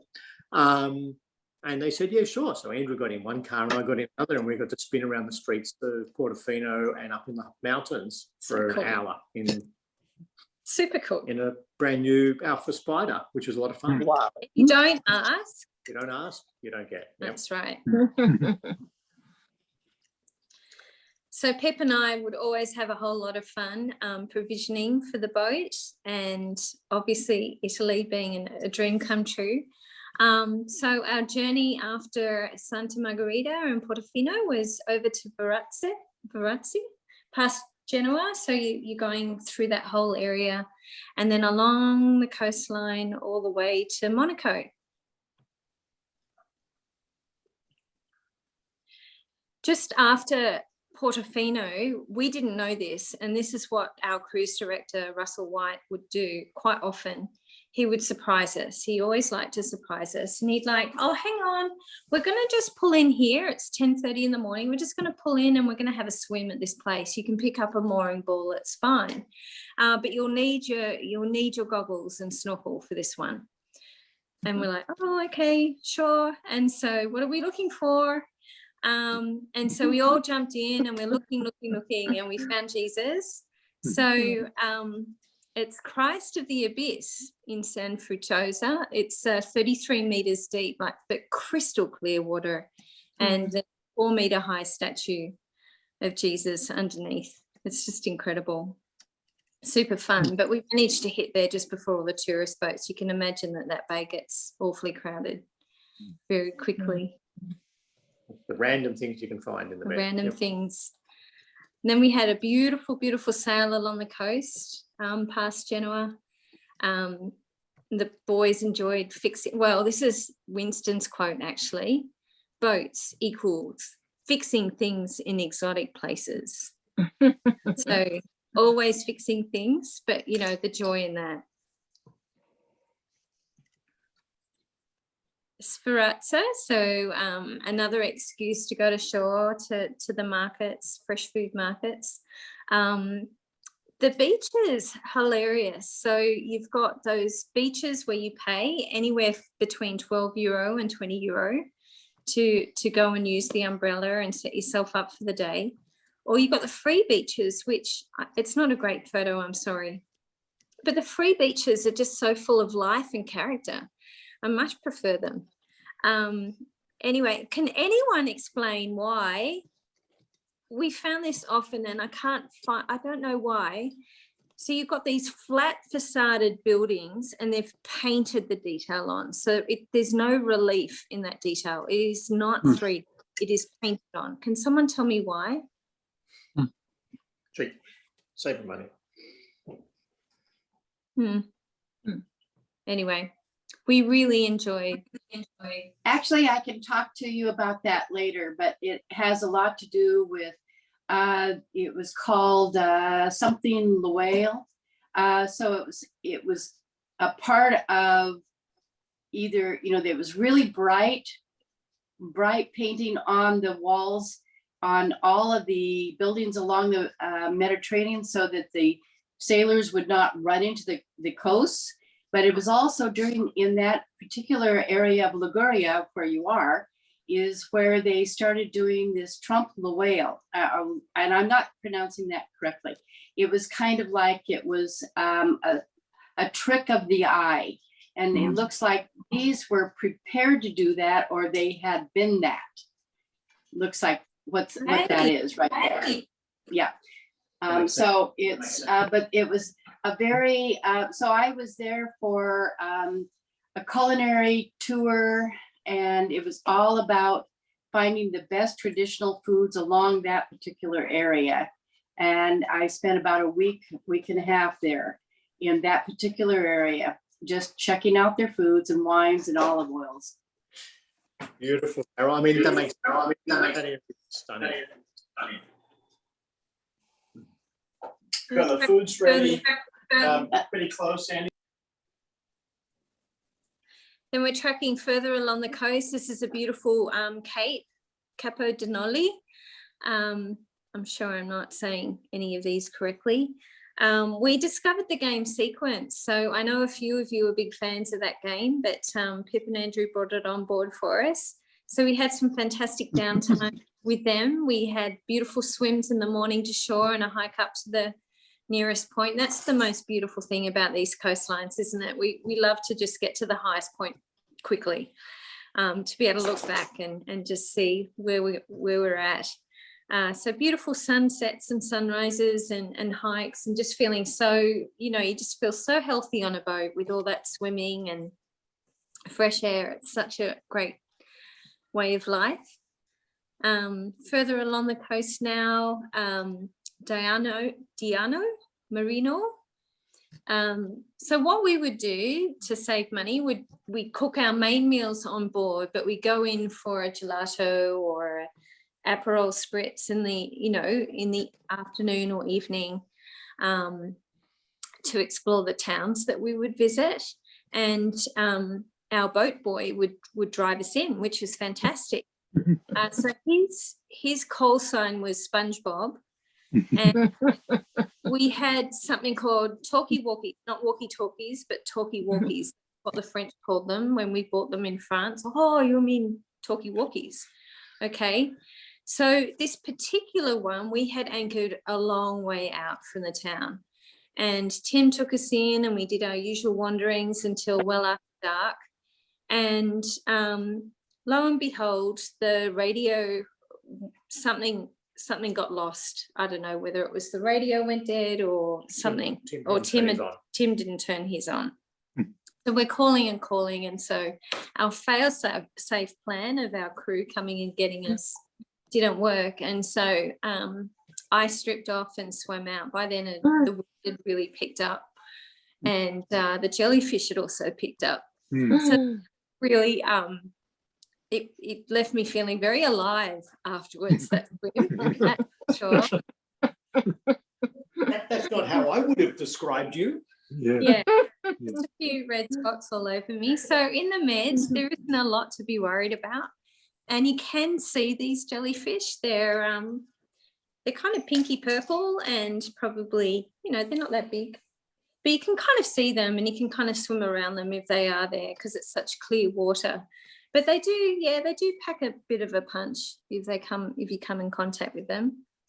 The other thing that we don't normally bring out, like puzzles on a boat, is a book. So I remember when we dreamt about this journey on our boat, I thought that we would be reading all the time. Well, I think I read 2 books in 1.5 years. And so this is one occasion where I got lost in a book. Okay, we're finally saying farewell to Italy, and we're moving into France. We spot Monaco in the distance. The boys do the flag changing, and we're in Monaco. So we anchored just to the east of it, and took our dinghy into the main harbour. We were too small to come into that harbour yet again. So anchoring out it was, and we had a wonderful afternoon of touring around. And we went to the beautiful Institute of Oceanographic Museum. Yes, it was beautiful. So it was Tim's sweet spot. He loves the underwater world. But I thought this installation on the right-hand side was really interesting. It shows death by animal. So mosquitoes being the biggest killer, huge, compared to a tiny shark, which you can barely see. Mm-hmm. The number of deaths. The number of deaths. Yep. But then we get to go along the French Riviera now. It's just super fun. So we leave Monaco and we head up to head down. Sorry. So it's funny. It's like getting to be the 1st of September, and it's like the weather knew that the season had changed, because we saw our first rain. It came in a massive lightning and rain storm. And so we were anchored just south of just next to a cape, and found refuge with a number of super yachts as we swung around in this crazy storm that came through. That is literally the first rain that we had in 5 months or 4 months. A bit like California. Anyway, we the rain cleared up quickly and we went to shore. So pretty there. The next day we went along the waterfronts. We stopped for swims and explored different areas, but it's just so fun motoring along that coastline. And we got to Antibes, and can everyone see the bottom right-hand corner? I want one of those for the Atlantic crossing. I thought that would be really cool. Your own little pool safety net. Thank you. So we get to Antibes, and you know, again, we're boating life people. So Tim needed a haircut. We're in the middle of posh Antibes and giving Tim a haircut off the back, but that's fine. So once again, we find a super yacht that we like. This one's called Savannah. It's only 85 million, this one, but you can charter it for 1 week. It's $1 million plus expenses in the middle of winter. In summer, it's more. And it has quite a few pools and things, but what's really cool, it's got this underwater lounge area that's up above and underwater. Tim's art lesson for the day is at the Picasso Museum, which is super cool. How cool to be an online student and going, well, today's art lesson, we're in Antibes, off to Picasso. And then we went over to, there are 2 islands that are really close to Cannes. The Lerin Islands, they're super crowded. It is insane. So Ile Sainte Marguerite and Ile Sainte Honorat. Anyway, so we found no. Beautiful. So there are monks that still live on that on those islands. So it's actually quite a sad moment because this will be our last anchorage for 10 days before moving off the boat for the first time for the Cannes boat show.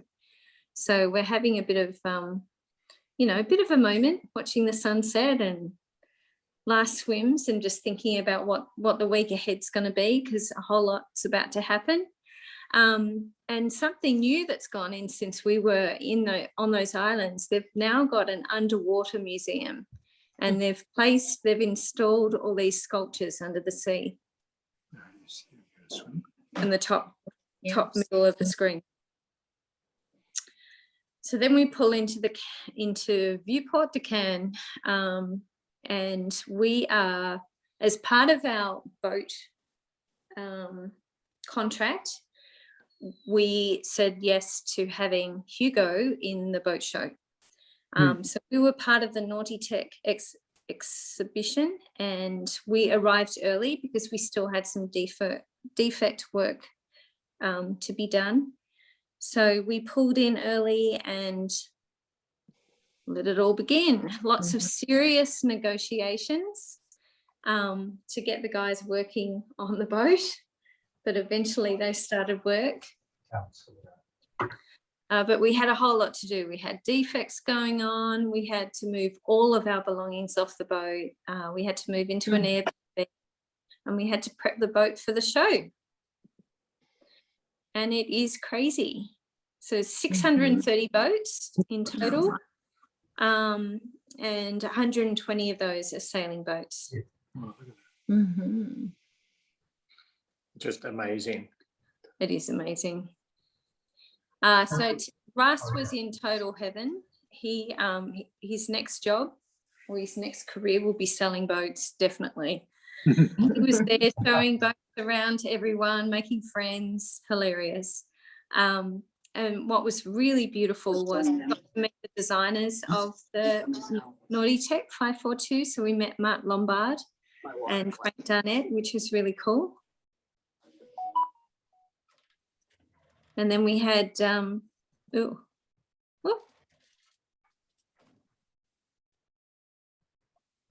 we go. Oops, sorry guys. So yeah, we had the boat looking very fresh and clean for it. Very excited. I don't think a lot of you've seen the boat, but anyway, there's a little bit. It's beautiful. It was super fun.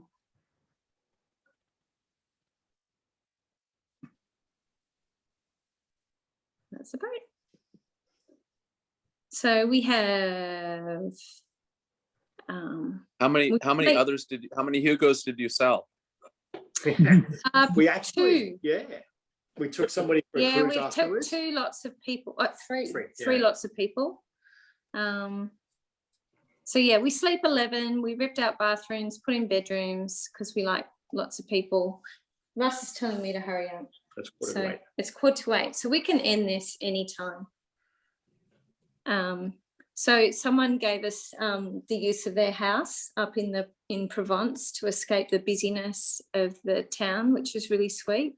So we drove up into the mountains and had a really nice time just exploring and the vineyards, hiking. And just beautiful up in the hills. Yeah, hiking and just relaxing. It was really fun.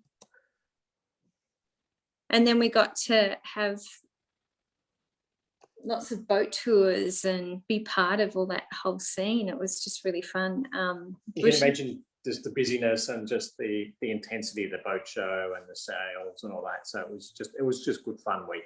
It was great. but not being being able to escape up into the hills was also nice. Yeah. Get away from it as well. So our eldest daughter and her best friend arrived just at the tail end of that. So that's them with a hangover in the middle. They got to experience some of the fun. And then our next guests arrived as well. So we had four more on board. And then we took off out to the islands again and then across to Saint-Tropez. I did a nice €600 provision, filled up with fuel, but our problem was once finishing up at the boat show was there was no hose to both wash the boat down with, but also fill up our tanks. And we got out to the islands and we experienced generator problems, so we couldn't make any water.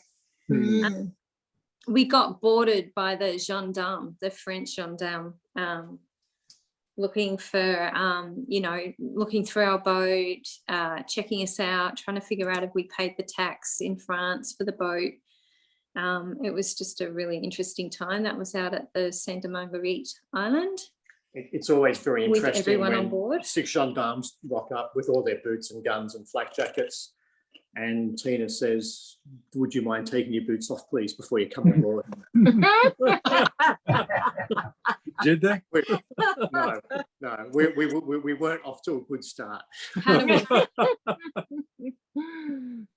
So my cruise director husband had secretly arranged for my best friend Kirsten and her friend to come and join us in Saint-Tropez.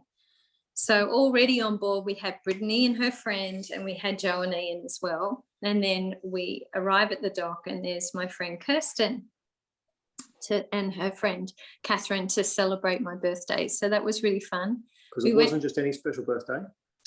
What was it? It was your 45th birthday. Oh, 45th. Okay. Anyway, it was just so fun. We were at a place called La Opera and it had a table. Our table was actually a platform that you'd stand on as well. So there was a bit of dancing going on. It was really fun. Just lunch in Saint-Tropez. And the beautiful part is that we're anchored off Saint-Tropez. So we get to enjoy Saint-Tropez and all its highlights, but not costing us anything because we're just anchored sort of a mile away. Yeah. So now we've got 10 people on board. What I didn't tell you there was that we still had no generator working up until this point. So Russ didn't join in for a lot of the day because he was with the generator guy getting the generator fixed so that we could make water. And we made water. Thank you, babe. Happy. You're amazing. And I've basically this page is about honoring my husband because there are 10 people on board. There is a lot of champagne. There's a lot of dancing. There's a lot of stuff going on, but there's also crazy weather where there's people drifting in boats around us, losing their anchorages. We changed anchorage. We changed anchorage there 9 times. Like there's a lot of stuff going on. So meanwhile, we're all having fun and Russ is taking care of all of this sensible stuff, you know. He's amazing. So did you run into any of the Mistral winds while you were there? Yeah. Yes. So that's one of them. This is what's actually going on out there at the moment. And this particular night, we watched boats getting dragging anchor all around us. We watched one monohull get drag anchor and end up in a catamaran, like in between the hull. Yeah, and we ended up dragging anchor that night too. Yeah, eventually. Sort of watching all these other boats dragging anchor, and eventually we did as well. So we upped anchor and then had to motor the other side of the bay to drop anchor again, where it was a bit more protected. But as Teen said, so now we're towards the end of summer and the change of season happens so quickly. And those beautiful 2 or 3 months of just gorgeous, no clouds, no rain. Really. We left to go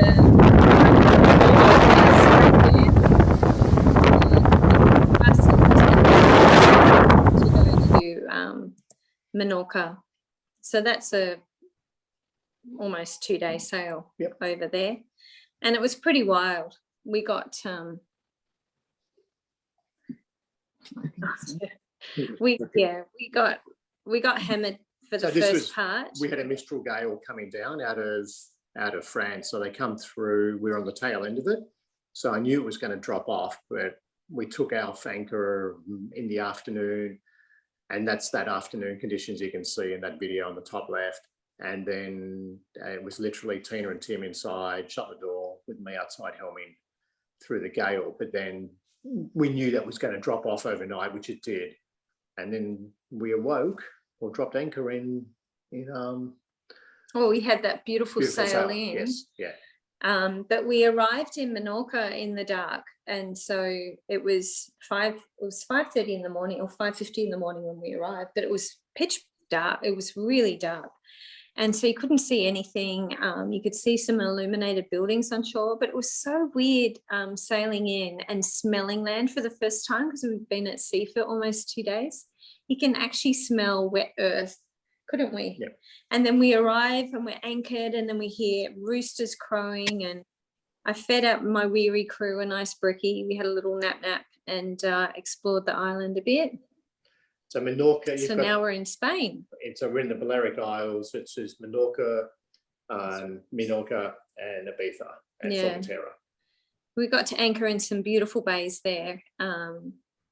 Just gorgeous. Yeah, just swimming and exploring, loving the geography, the rocks. Tim found a beautiful fish that he chased through the water.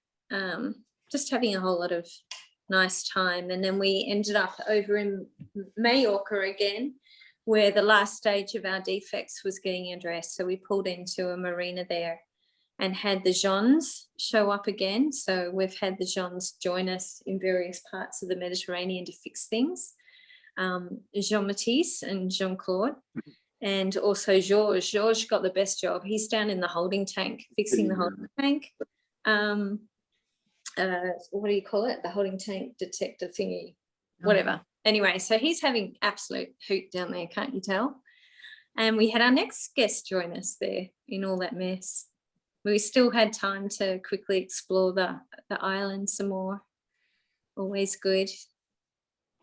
And Mallorca is just beautiful. It's such a sailing mecca, boating mecca, with so much history and gorgeous and everything. It's there's UNESCO bays and everything there. It's just amazing.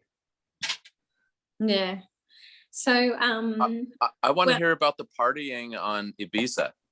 That's coming up. I skipped over that. Yes. Well, we ended up with the boat works done, and we could head out to sea, Hugo's natural environment, on board with us. Oh my goodness, surprise, surprise, more people. So we had 2 people that they're Swissies, so from Switzerland, this sweet couple that were interested in buying a catamaran. We met them at the boat show and agreed to take them for I guess you call it a sea trial. That's the terminology they were using, but anyway, so we head out, and then we get this wild front come over. So it looks pretty for boating, and they were tough, weren't they? Because we were out in some wild weather, and we dropped them off at night in this bay. They're like, don't worry, we'll catch a taxi back, it's fine. Yep. But that was pretty cool to show them that, you know, they got some real sailing in, so that was fun. They're the color of the clouds on the bottom right there. Yep. Yeah. And then Shannon, so this is then doing the tour of Ibiza and the next one. So it's like you've got obviously the nightclubs and the party, and we did sort of a bit of that, but just as an island, it's so gorgeous. There is so many beautiful bays all around it that you can just duck into, and it's one of those places, no matter where the wind's coming from, you can find somewhere sheltered. Yeah. On Ibiza, it's just beautiful. So we had Andrew's wife and his 2 sons come and join us in Ibiza. So we've got a family of 4 on board here, and we stuck to Ibiza. So we did a circumnavigation. We also did a few other, you know, up and downs. It is a magnificent, these islands are fantastic. I mean, we've spoken about Mallorca before. You can always find somewhere to shelter because you can get around these islands. So Tim's in heaven. He's got mates with him again. So that's really fun, hanging out with them, exploring the old city and finding beautiful, peaceful anchorages. I've totally skipped over the part where we go clubbing, Shannon.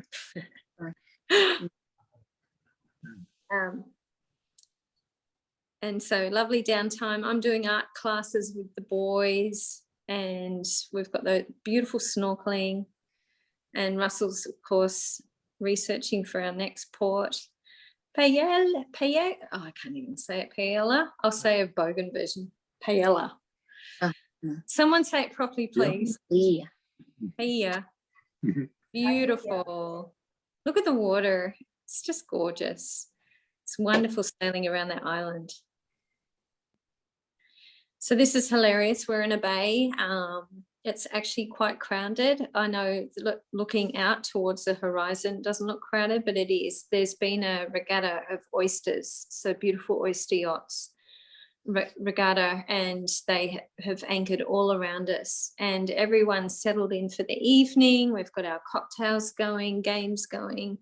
Everyone's settled in. It's just a beautiful sunset, and then this rowdy, drunkard Spaniards come up in their boat and anchor on top of our anchor. Like that's where they anchor, bottom right hand corner. Bottom right corner. Their anchor literally dropped top of our anchor. You can see it in the water, and Russell's trying to tell them, but they were ignoring. They had the music, they're all like laughing, and the drinks flowing, and it's just all very yeah. Anyway, so Russ jumps in with his snorkel just to double check that, you know, he's correct. Of course he's correct. So then he swims over, and this woman, she doesn't speak English, but she jumps in on top of him thinking that you know, like this is fun. And Russell's trying to explain to this skipper. Well, I'll let you explain. I'm trying to explain in polite English for a little while that they can't anchor on top of our anchor. And this woman jumps in and she starts to try to cuddle me, and she says, Aussie, Australian and Spanish, we're friends, we party tonight, don't worry, we get close. And so after a bit of international language, which everybody understands, which I can't repeat because there's kids on this call, and me actually boarding their boat. By this stage, Tina has gone hiding in our boat because she doesn't want anything to do with what's happening. But I literally boarded their boat and just was going to move it for them. And they eventually, unfortunately, they up anchored, which was great. And then they went and did it to another boat. And then again. So, yeah, watch out for the charterers and the drunk Spaniards. Then we ended up in a beautiful place called Calaconte. It's on the west coast of Ibiza. Again, stunning water. Colours divine. I mean, it's gorgeous motoring along these islands. There was no wind.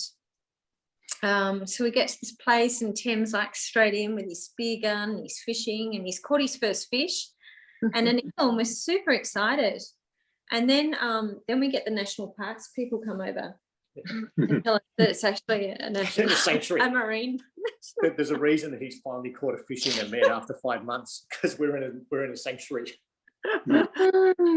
Oh yeah. No, we forgot. I Yeah. mean, we didn't research, so yeah, that's our fault. But they let us off, which was really sweet. Beautiful sunsets on shore and just gorgeous. Beautiful place. And more travel. So we went from the west coast all the way down to Formentera. The boys managed a full game of Risk for the time that it took to motor down there. The coastline's gorgeous, different coloured cliff faces, and just amazing. And this is where our journey almost finishes, I think. That's me on the right. This is typical boat stuff again, just off to do another provision. We spend quite a bit of time in Formentera. We go backwards and forwards between Ibiza and Formentera, but I won't go into it now. Such a beautiful area. Yep. But next time, this is where we're going to finish up for now. We didn't make it across the Atlantic, I'm sorry. Tonight.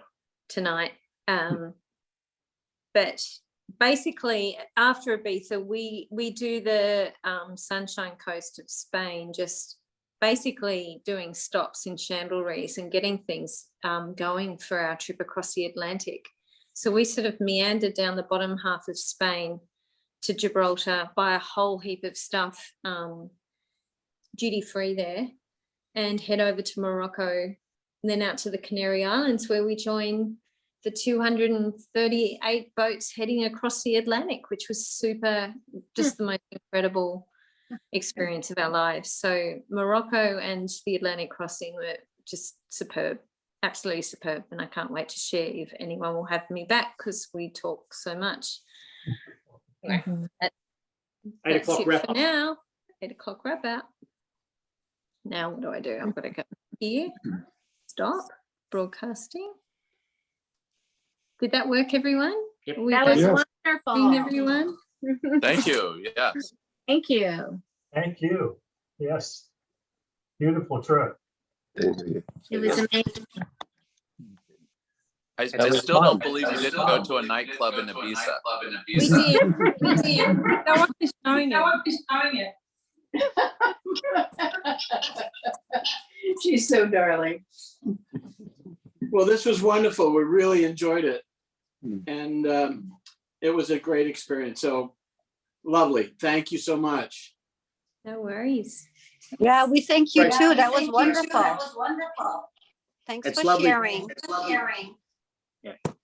It's lovely to share. It's hard because there's so many memories and so many photos to try to put it into. But hopefully it gives you a flavor. Looking forward to the next part. Next part. I think someone's got. Just got. What? There we go. No, Yeah, I think still going. I'm to take the dog out. Me too.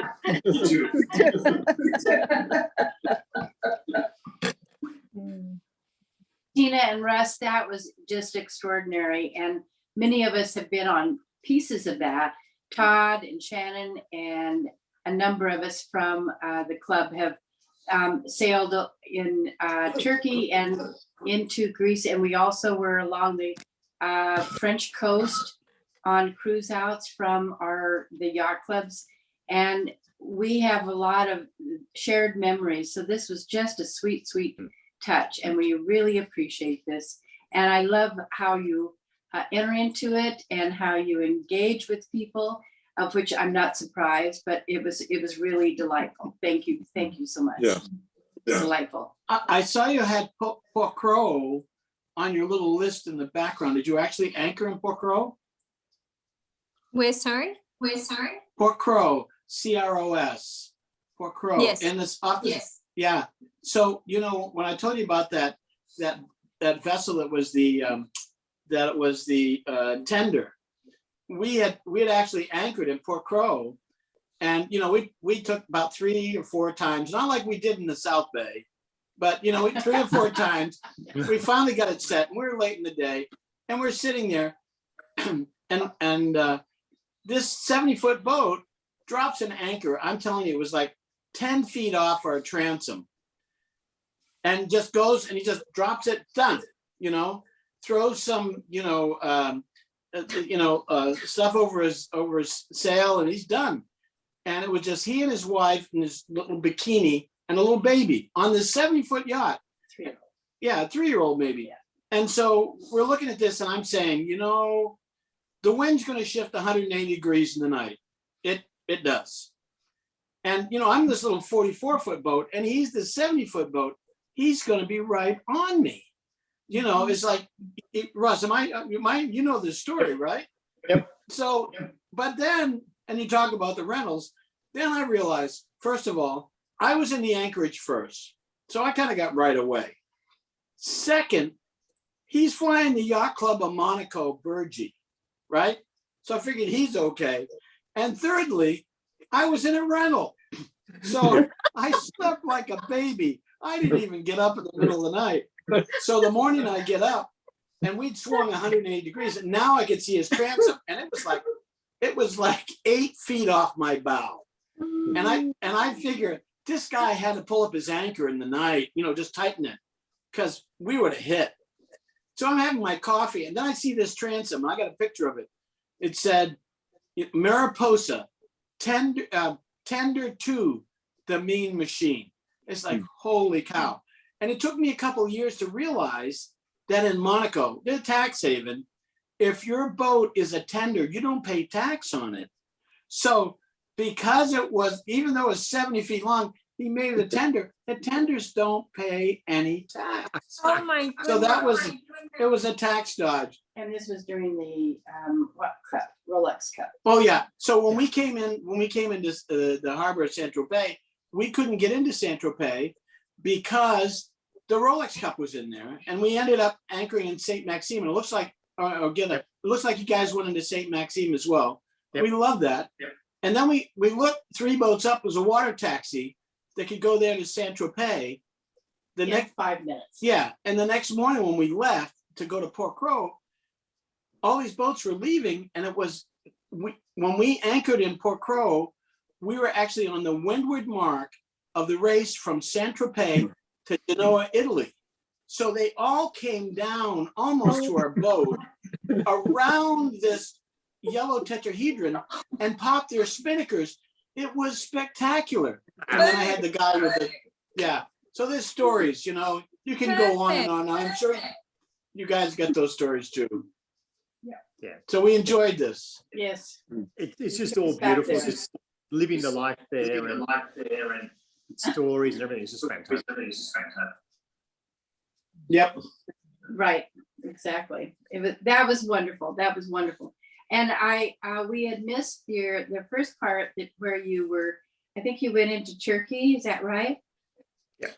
Okay. So we'll have to check that out, because I know Todd and Shannon and a bunch of us went into. I think Jim and Jim Carolyn Carolyn have been to Turkey. were in Turkey, and there were 35 of us. Turkey was the best. Turkey was the best. Yeah, we love that Turkey. Was beautiful. And it was a great time to go too, Todd. Yeah. Yeah. Great. Before the politics took over. So anyway, Yeah. it was absolutely incredible. Incredibly, it was beautiful. So one of the other just little funny stories, the boat we chartered was named Grand Cru, you know, like the wine, Grand Cru.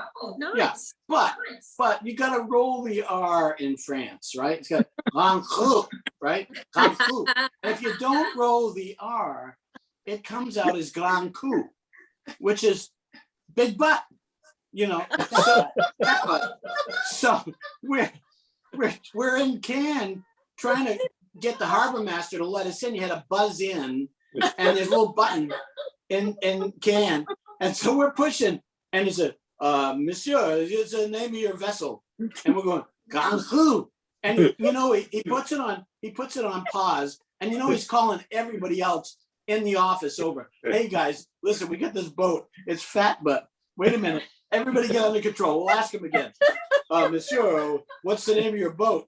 And we're going, oh God, here we go. Grand Cru, you know, that's how it goes, you know the drill. And we were just trying to get a shower, for Christ's sake. Just a shower. Yeah, but you had to buzz it in, yeah. And we were the smallest boat in that entire Cannes But marina. I Oh love my God. the boats that were there. They had the velvet ropes and the red carpets that rolled out. The other thing, I don't know if you saw this, one boat had it all set up with boat shoes in these little bins. So when you came on, they give you a brand new set of boat shoes. Have you seen that? Yep. Yeah, I want that. Yeah, we're thinking we think we should do that down at West Point. You know, we've got the dock right there. We could just put that little red carpet out, the little box of shoes. Yeah, it'd be great. We ought to do it. Yeah. Yeah, watching the soup yachts come in, everybody gets off. That's where I was, and then the paparazzi just crazy. Yeah. And we went by shops. I think it was not far from Saint-Tropez or somewhere there. There was a shop, and all it was is for yacht clothing. So you could go in and just get yacht clothing, and they do the embroidery of your boat name. And it was just a shop for that. It's like, who knew there was a shop for that? I'm sure. Yeah. Anyhow, beautiful pictures. I'm sorry you lost the others. Great adventures, and we enjoyed it vicariously. And many of those places we have been all along Italy and into Greece. We've traveled a lot of those places, and it was just a sweet going back to those places again, and we appreciate that. Never have we seen some of those things around in Greece other than a cruise ship. But so this was really incredible to see what was going on for you. Well, you almost went to Greece when we were sailing. Yeah. You know, one of those times they talk about go float in the water. All the gals get off the boat and swimming. And we were very close. We're between Turkey and Greece. And the gals got in the water for lunch. And I was kind of hove to on a catamaran. Not a good thing. Oops. Yep. And the boat sailed away. And we almost let the three gals float to Greece. It would have been an international incident. So we know how it goes. Anyhow, we need to chat some more. Love the presentation. Thank you. Didn't mean to take it over.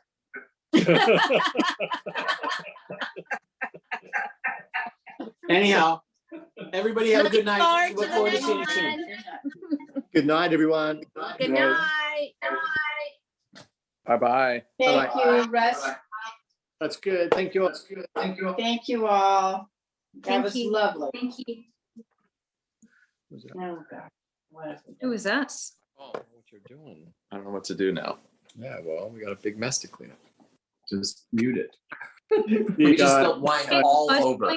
And it's not echoing now. We just spilled wine all over. Oh no, not red. Where are you? Red, literally all over. Oh, I think shut Todd is trying to turn on the camera so you can see. Wait, can you see? All over. Do you have Literally any more all over. We have, we It's have wine away. the iPad slipped and it And knocked my over wine glass. And all of a sudden, wine. wine went everywhere.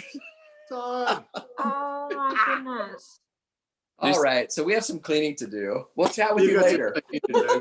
Thank you. That was awesome. Whose wine was it? My wine glass got spilled when his iPad fell. Happy birthday for last week, Todd. That's you. Thank you. I really enjoyed your presentation, and I don't think probably anyone else has been to Bonifacio, so that part was particularly like unique. The fact that we both been there, it's amazing little area. It is just stunning, isn't it, Todd? It's just like the history. Oh my God. Around. And it's so beautiful, you know. And then I just want to go back there and just really absorb it. We just feel like everything was so rushed. Yeah. Like all good holidays, right? You got so much time. Yeah, exactly. I Yeah, actually have a video. I took on a a flat video. I took a video of a super yacht actually backing in, and I took the whole thing from it backing in and coming around, and then they were going into this tiny little spot, and I'm like, they're never going to fit there. And the crew of both boats were out. The ones that were coming in between with their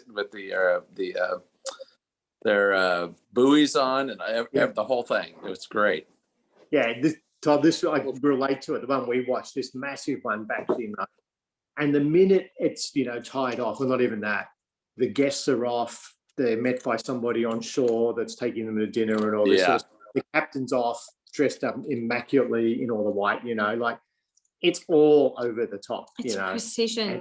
But it's just scary. Like you look at them and you're just like, how on earth are you maneuvering with all these? You've got absolute lunatics out there. You got bow thrusters and stir thrusters and everything. And but there's charter fleets, there's people that but they don't know. care. They just my goodness. back in.